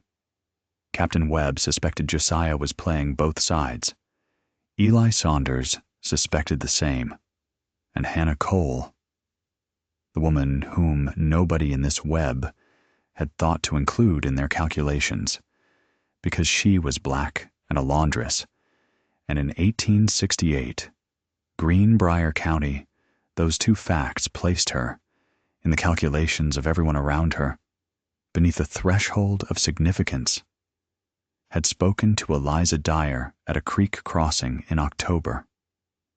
None of these people spoke to each other, not in any coordinated way, not in the way of a conspiracy, or a movement, or a formal opposition. They were not heroes. They were simply people who had been individually damaged or cornered or compromised by the same man, and who were each, in their own private arithmetic, arriving at the same conclusion. The conclusion was not, "We must expose Josiah Cain." The conclusion was simpler. The conclusion was, 30 extra miles to the next blacksmith is worth it. The unraveling was not a single event.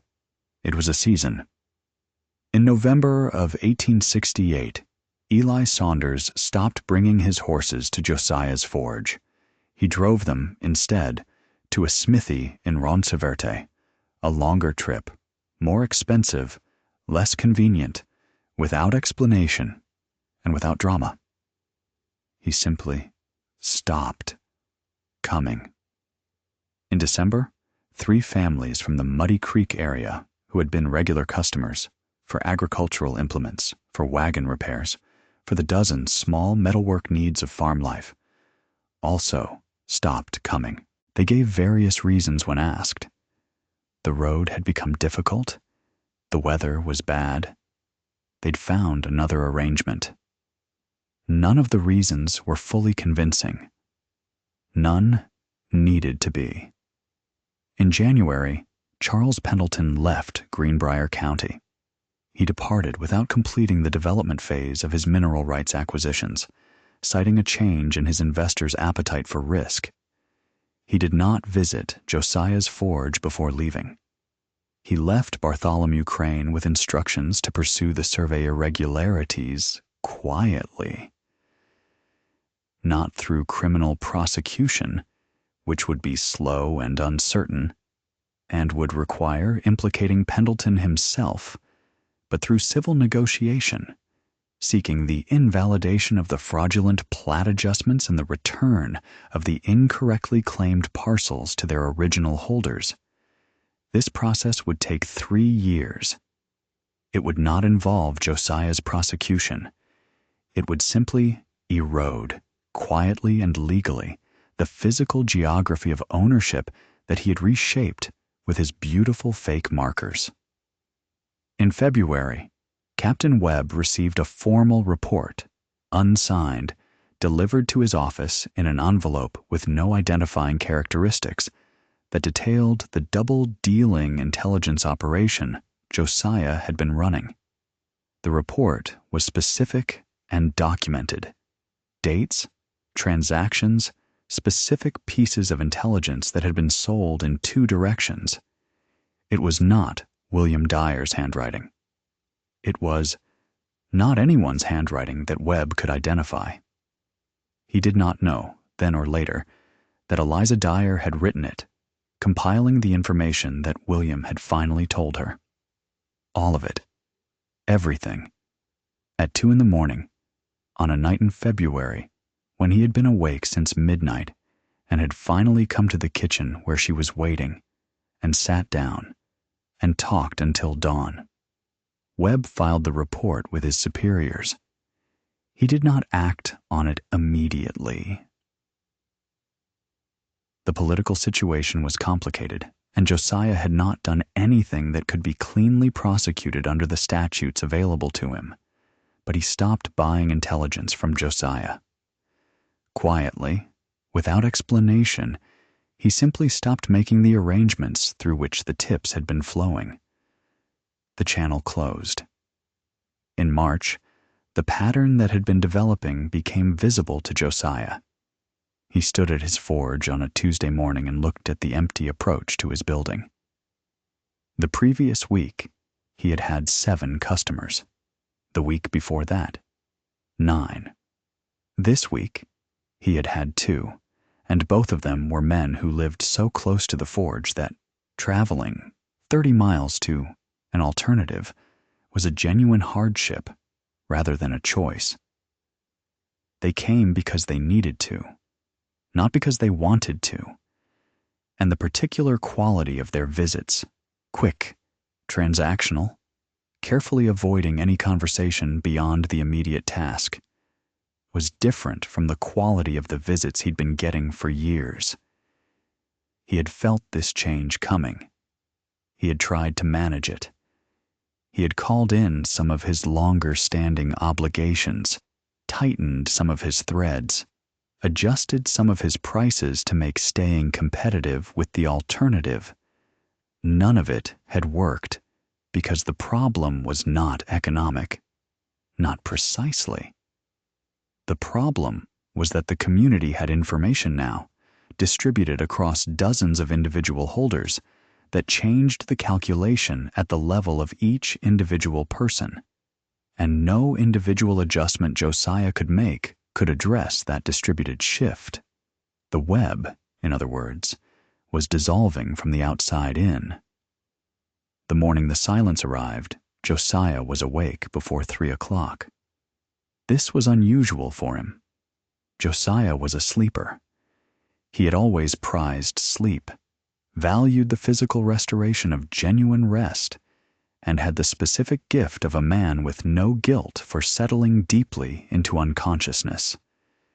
Guilt required a self-image to protect, and Josiah had long ago arranged his self-image in a way that accommodated his methods without requiring the kind of nighttime maintenance that guilt demanded.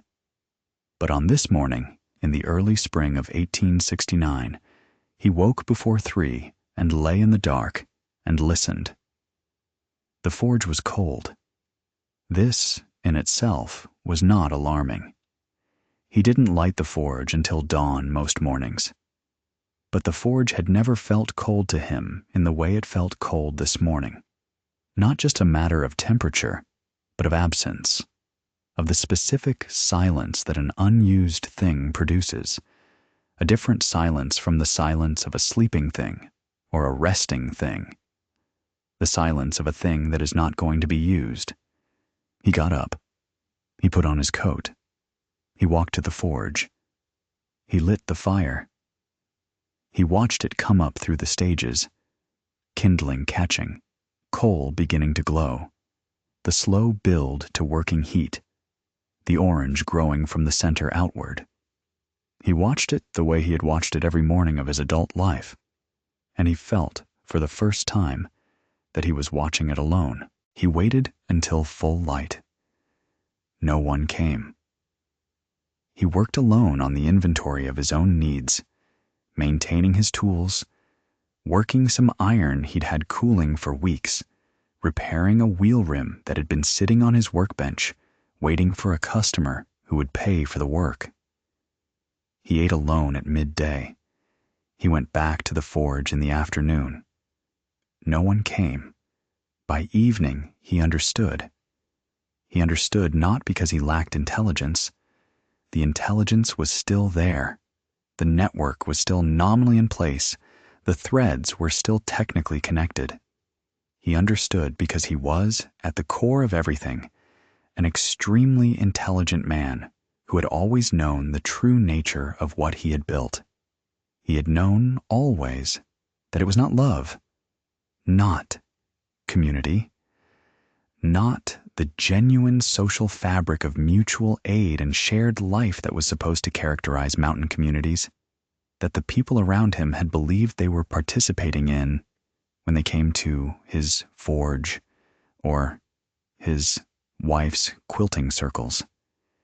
He had known it was a structure of dependency and leverage, and he had known, therefore, that the moment the dependency could be redirected, the structure would lose its power. The leverage had not changed.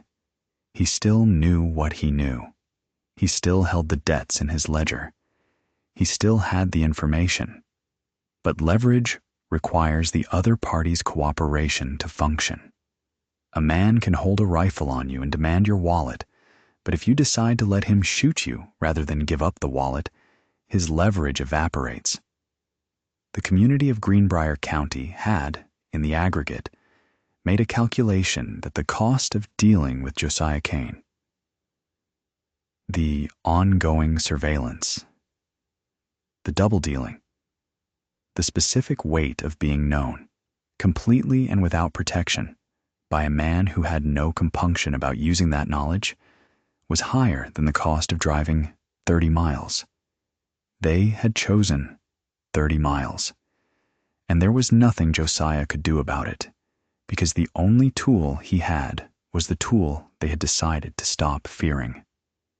Constance knew before he told her. She had been watching the same pattern. Her quilting circle attendance had been dropping for months, women developing other commitments on the first and third Thursdays, citing children's illnesses and farm work and the weather. the 100 polite excuses of people who have decided to disengage without wanting to say so directly. The information flow had been thinning. The intelligence she had been gathering had been becoming less rich, less specific, less useful. Because fewer people were coming through her parlor, and the ones who still came were more guarded than they'd been before. She sat with Josiah at the kitchen table. On the evening of the day, he'd waited alone in the forge and said nothing because there was nothing useful to say. She poured the whiskey. She sat with the stillness of a woman who has made her peace with outcomes that other people are still in the process of accepting.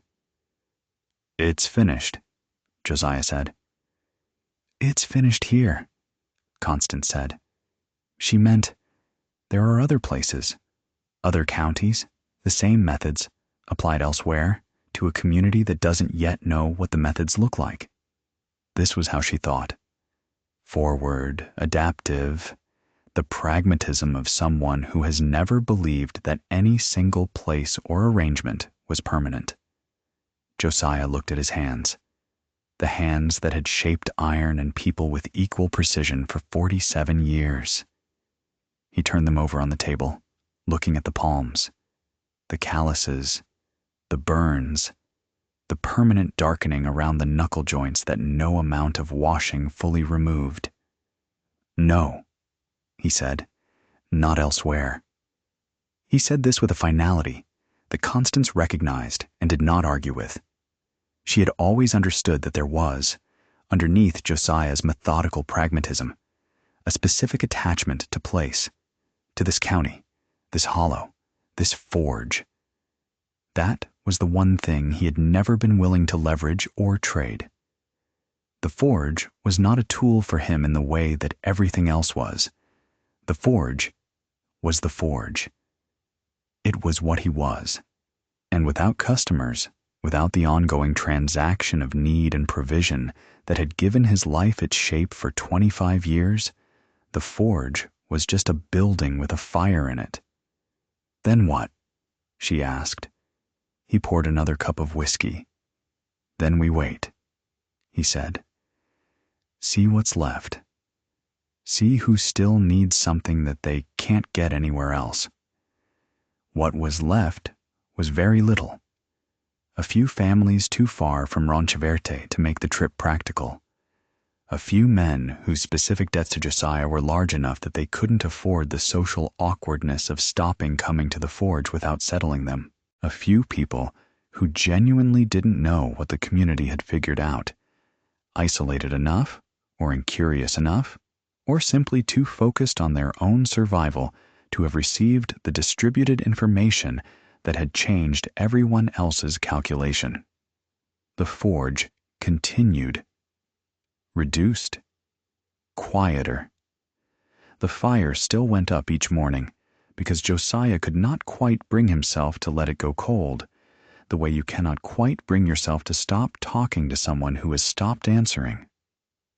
William Dyer brought back the prosthetic on a morning in April of 1869.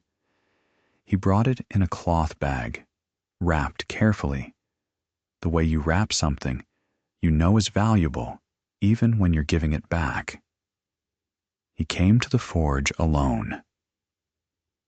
Eliza had offered to come with him, but he had said no.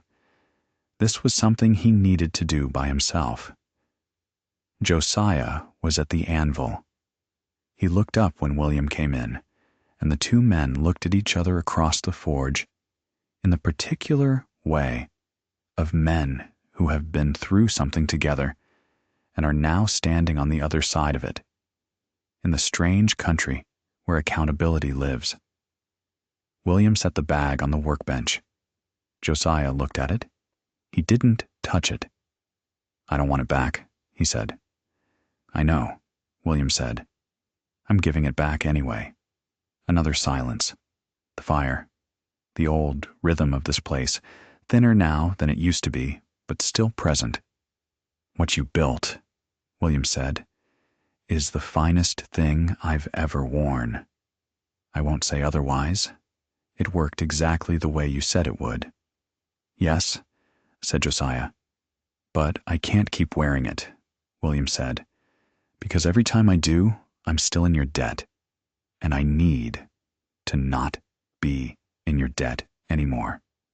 Josiah looked at the bag for a long time. Without it, I know what I'll be without it, William said. I've thought about it considerably. He paused. I thought about it for 7 years while I was wearing it. He left. He walked back down the hollow in the spring morning, his left arm held close to his body in the old way, feeling the ghost of the hand that wasn't there and feeling underneath that something he hadn't felt in 7 years. The specific lightness of a man who no longer owes anything. The road was longer than it had been when he arrived. Not physically, but in the way that all roads are longer when you're paying the full cost of traveling them instead of someone else's subsidized route. He walked it anyway. James Ashby filed his private survey notes with the Greenbrier County Clerk's office in the summer of 1869. He did this quietly, attaching them to the existing record for each of the 6 parcels he'd documented, with a notation that identified discrepancies between the original survey and the filed plat. He did not accuse anyone by name. He simply made the record accurate. The county clerk, a methodical man named Rutherford who took the integrity of land records personally, noted the discrepancies, requested an independent survey of the relevant parcels, and filed a formal complaint with the circuit court. The circuit court proceedings would take 2 years. By the time they concluded, Josiah had lost 4 of the 6 contested parcels. The other 2 were in areas whose original surveys were ambiguous enough that Josiah's adjustments could be argued, with some legal creativity, as corrections rather than falsifications. The beautiful iron markers were pulled from the ground and brought to the courthouse as evidence. They sat on a table in the clerk's office for most of 1870, where various witnesses were asked to examine them. Every blacksmith who was brought in to look at them said the same thing: the finest metalwork they had ever seen in the region. Extraordinary craftsmanship. The man who made these was an artist. Nobody said this in a way that was intended as a compliment. Captain Marcus Webb left Louisburg in the fall of 1869. His Reconstruction assignment was ending. The federal government was beginning the long and disastrous process of withdrawing from active engagement in the reconstruction of the Confederate States, and the agents who had been managing that engagement were being reassigned or discharged. Webb went back to New Hampshire. He took his files with him. In his private correspondence from those years, preserved, eventually, in a New Hampshire historical archive, he wrote about Greenbrier County with a mixture of professional regret and personal admiration that was, given the subject, somewhat disturbing. He described Josiah Cain as the most effective intelligence operator I encountered in my years of service, operating entirely outside any institutional framework, with no ideological motive and no goal beyond the accumulation of leverage.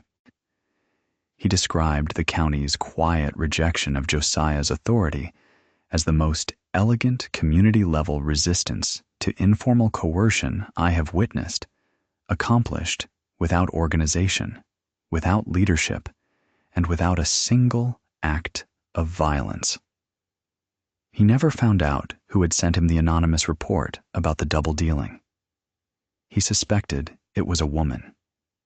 He was right. Hannah Cole stayed in Greenbrier County. She had considered leaving. The opportunities in larger cities, the specific freedoms of anonymity, that urban life offered in ways that small mountain communities did not. But she had put down roots in the county, had built a small business that extended beyond the Cain household to a dozen other families, had found in this specific place and community something she was reluctant to leave: the peculiar belonging of a person who has survived difficult circumstances in a particular geography and carries that geography in her body. She stopped doing the Cain laundry in the winter of 1869.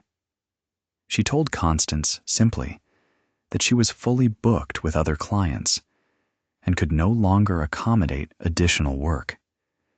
This was not entirely true, but it was true enough that Constance accepted it without pressing the point. Constance was a practical woman. She understood when a relationship had concluded. Hannah heard, through the network of information that she maintained, informally, without any of Josiah's architecture, simply through the ordinary human practice of paying attention, about what had become of the Cain household in the years that followed.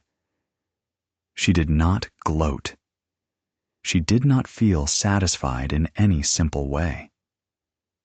What she felt was something more complex: the recognition that the same skills she had applied to surviving the Cain household, paying attention, withholding information until the right moment, identifying the structural vulnerabilities of a system of control, were the same skills she had needed to survive every other system of control she had ever been subject to.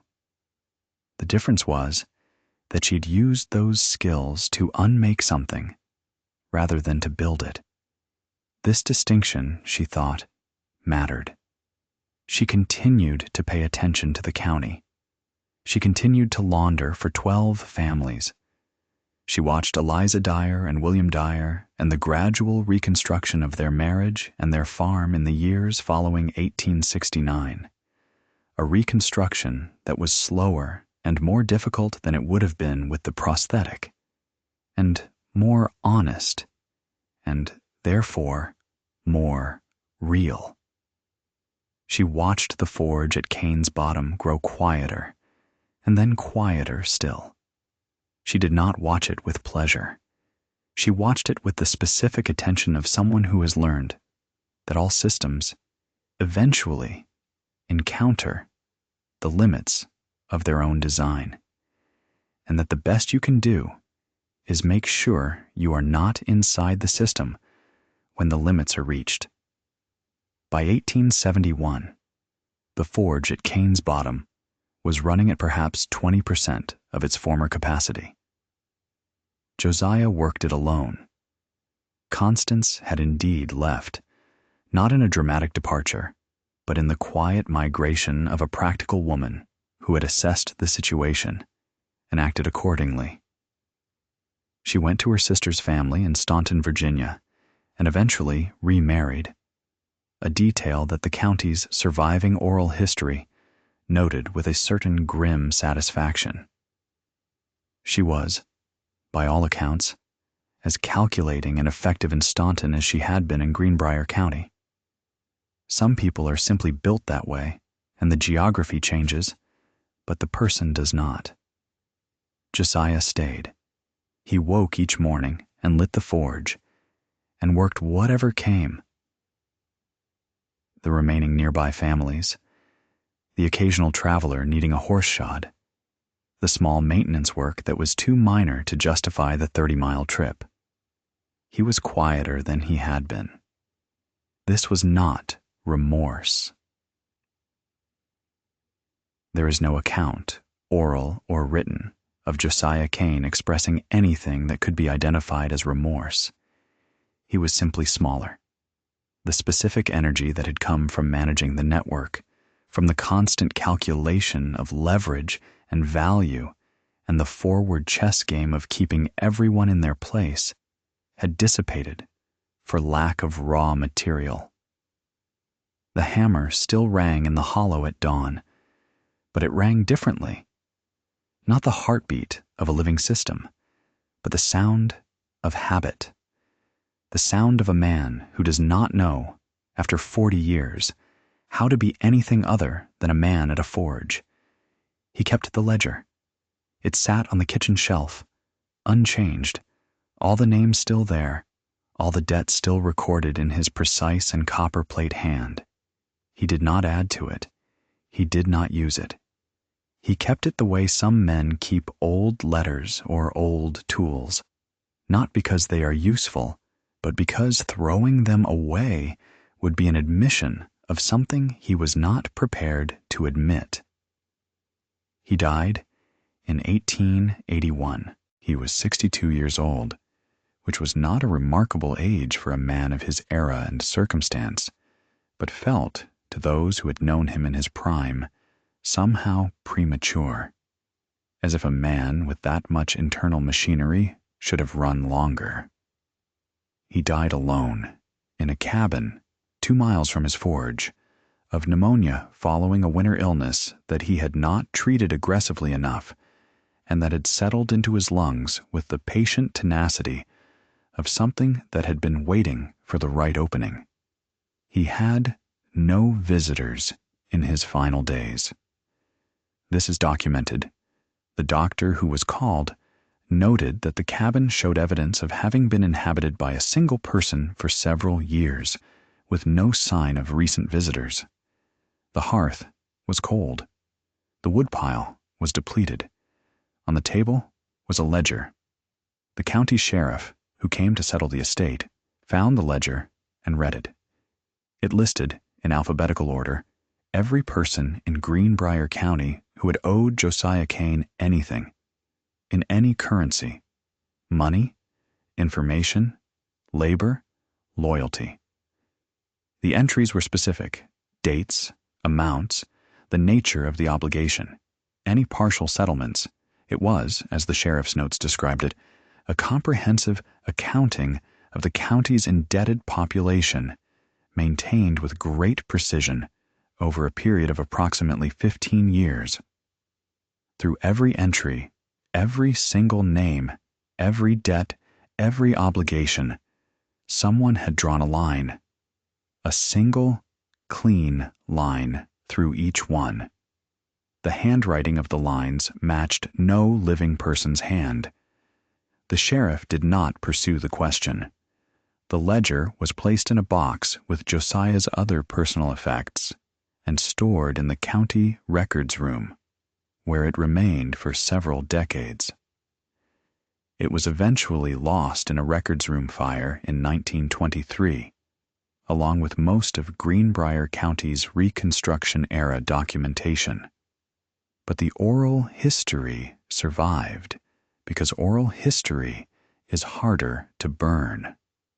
In the spring of 1890, a railroad survey crew working a proposed route through the Greenbrier Valley made their way through the hollow that had once been called Cain's Bottom. The forge was still standing. Barely. The roof had partially collapsed. One wall had given way to weather and time.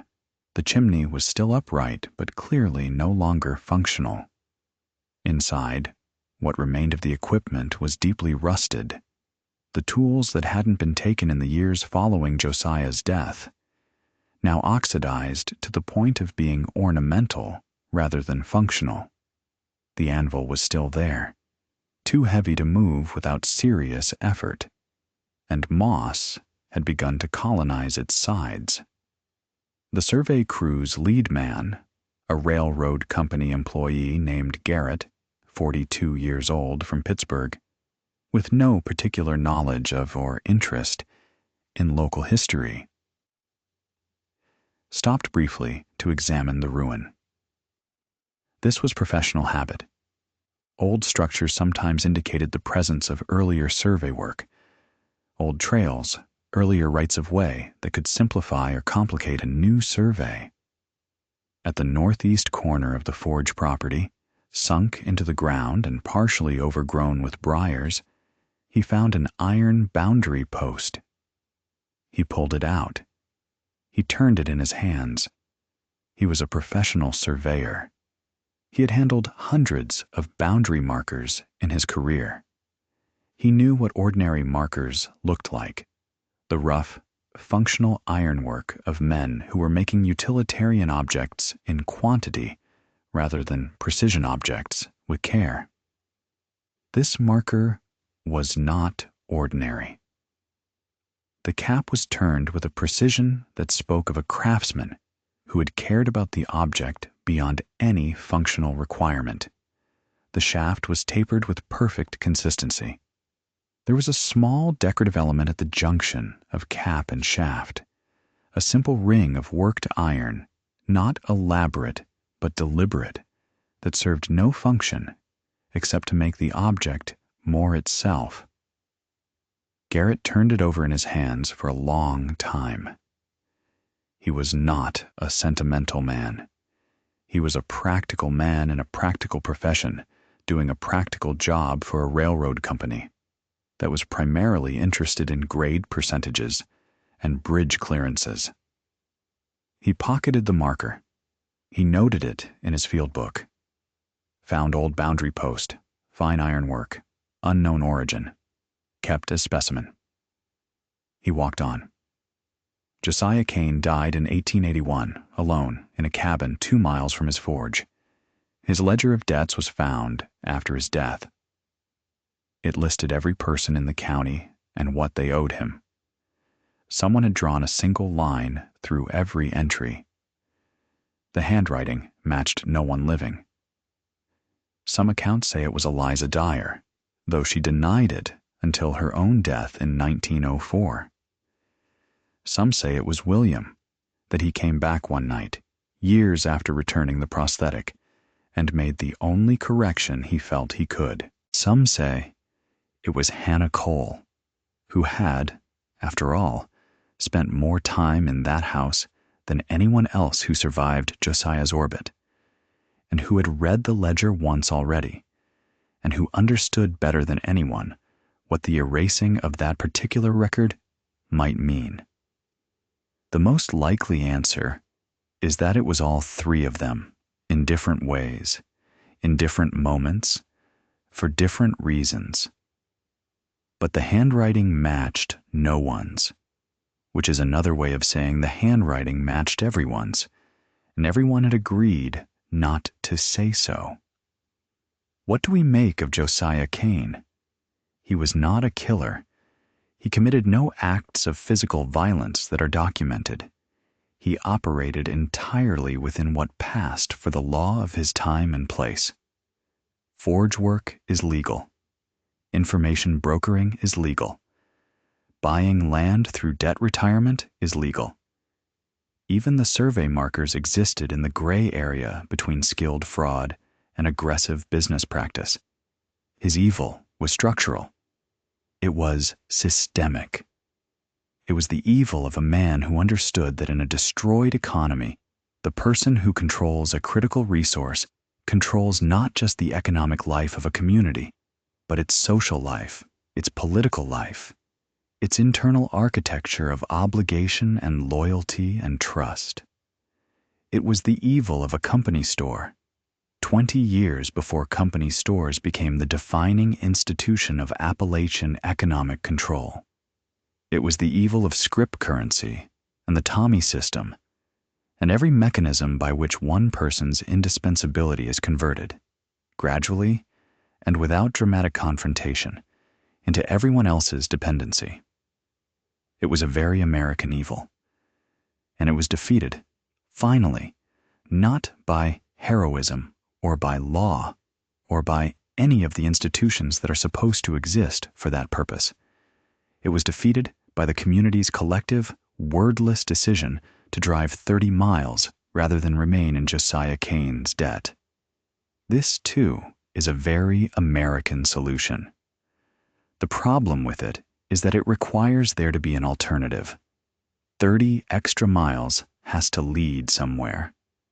There has to be another blacksmith.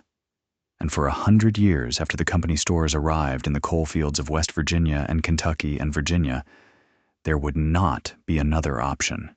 the scrip would be the only currency.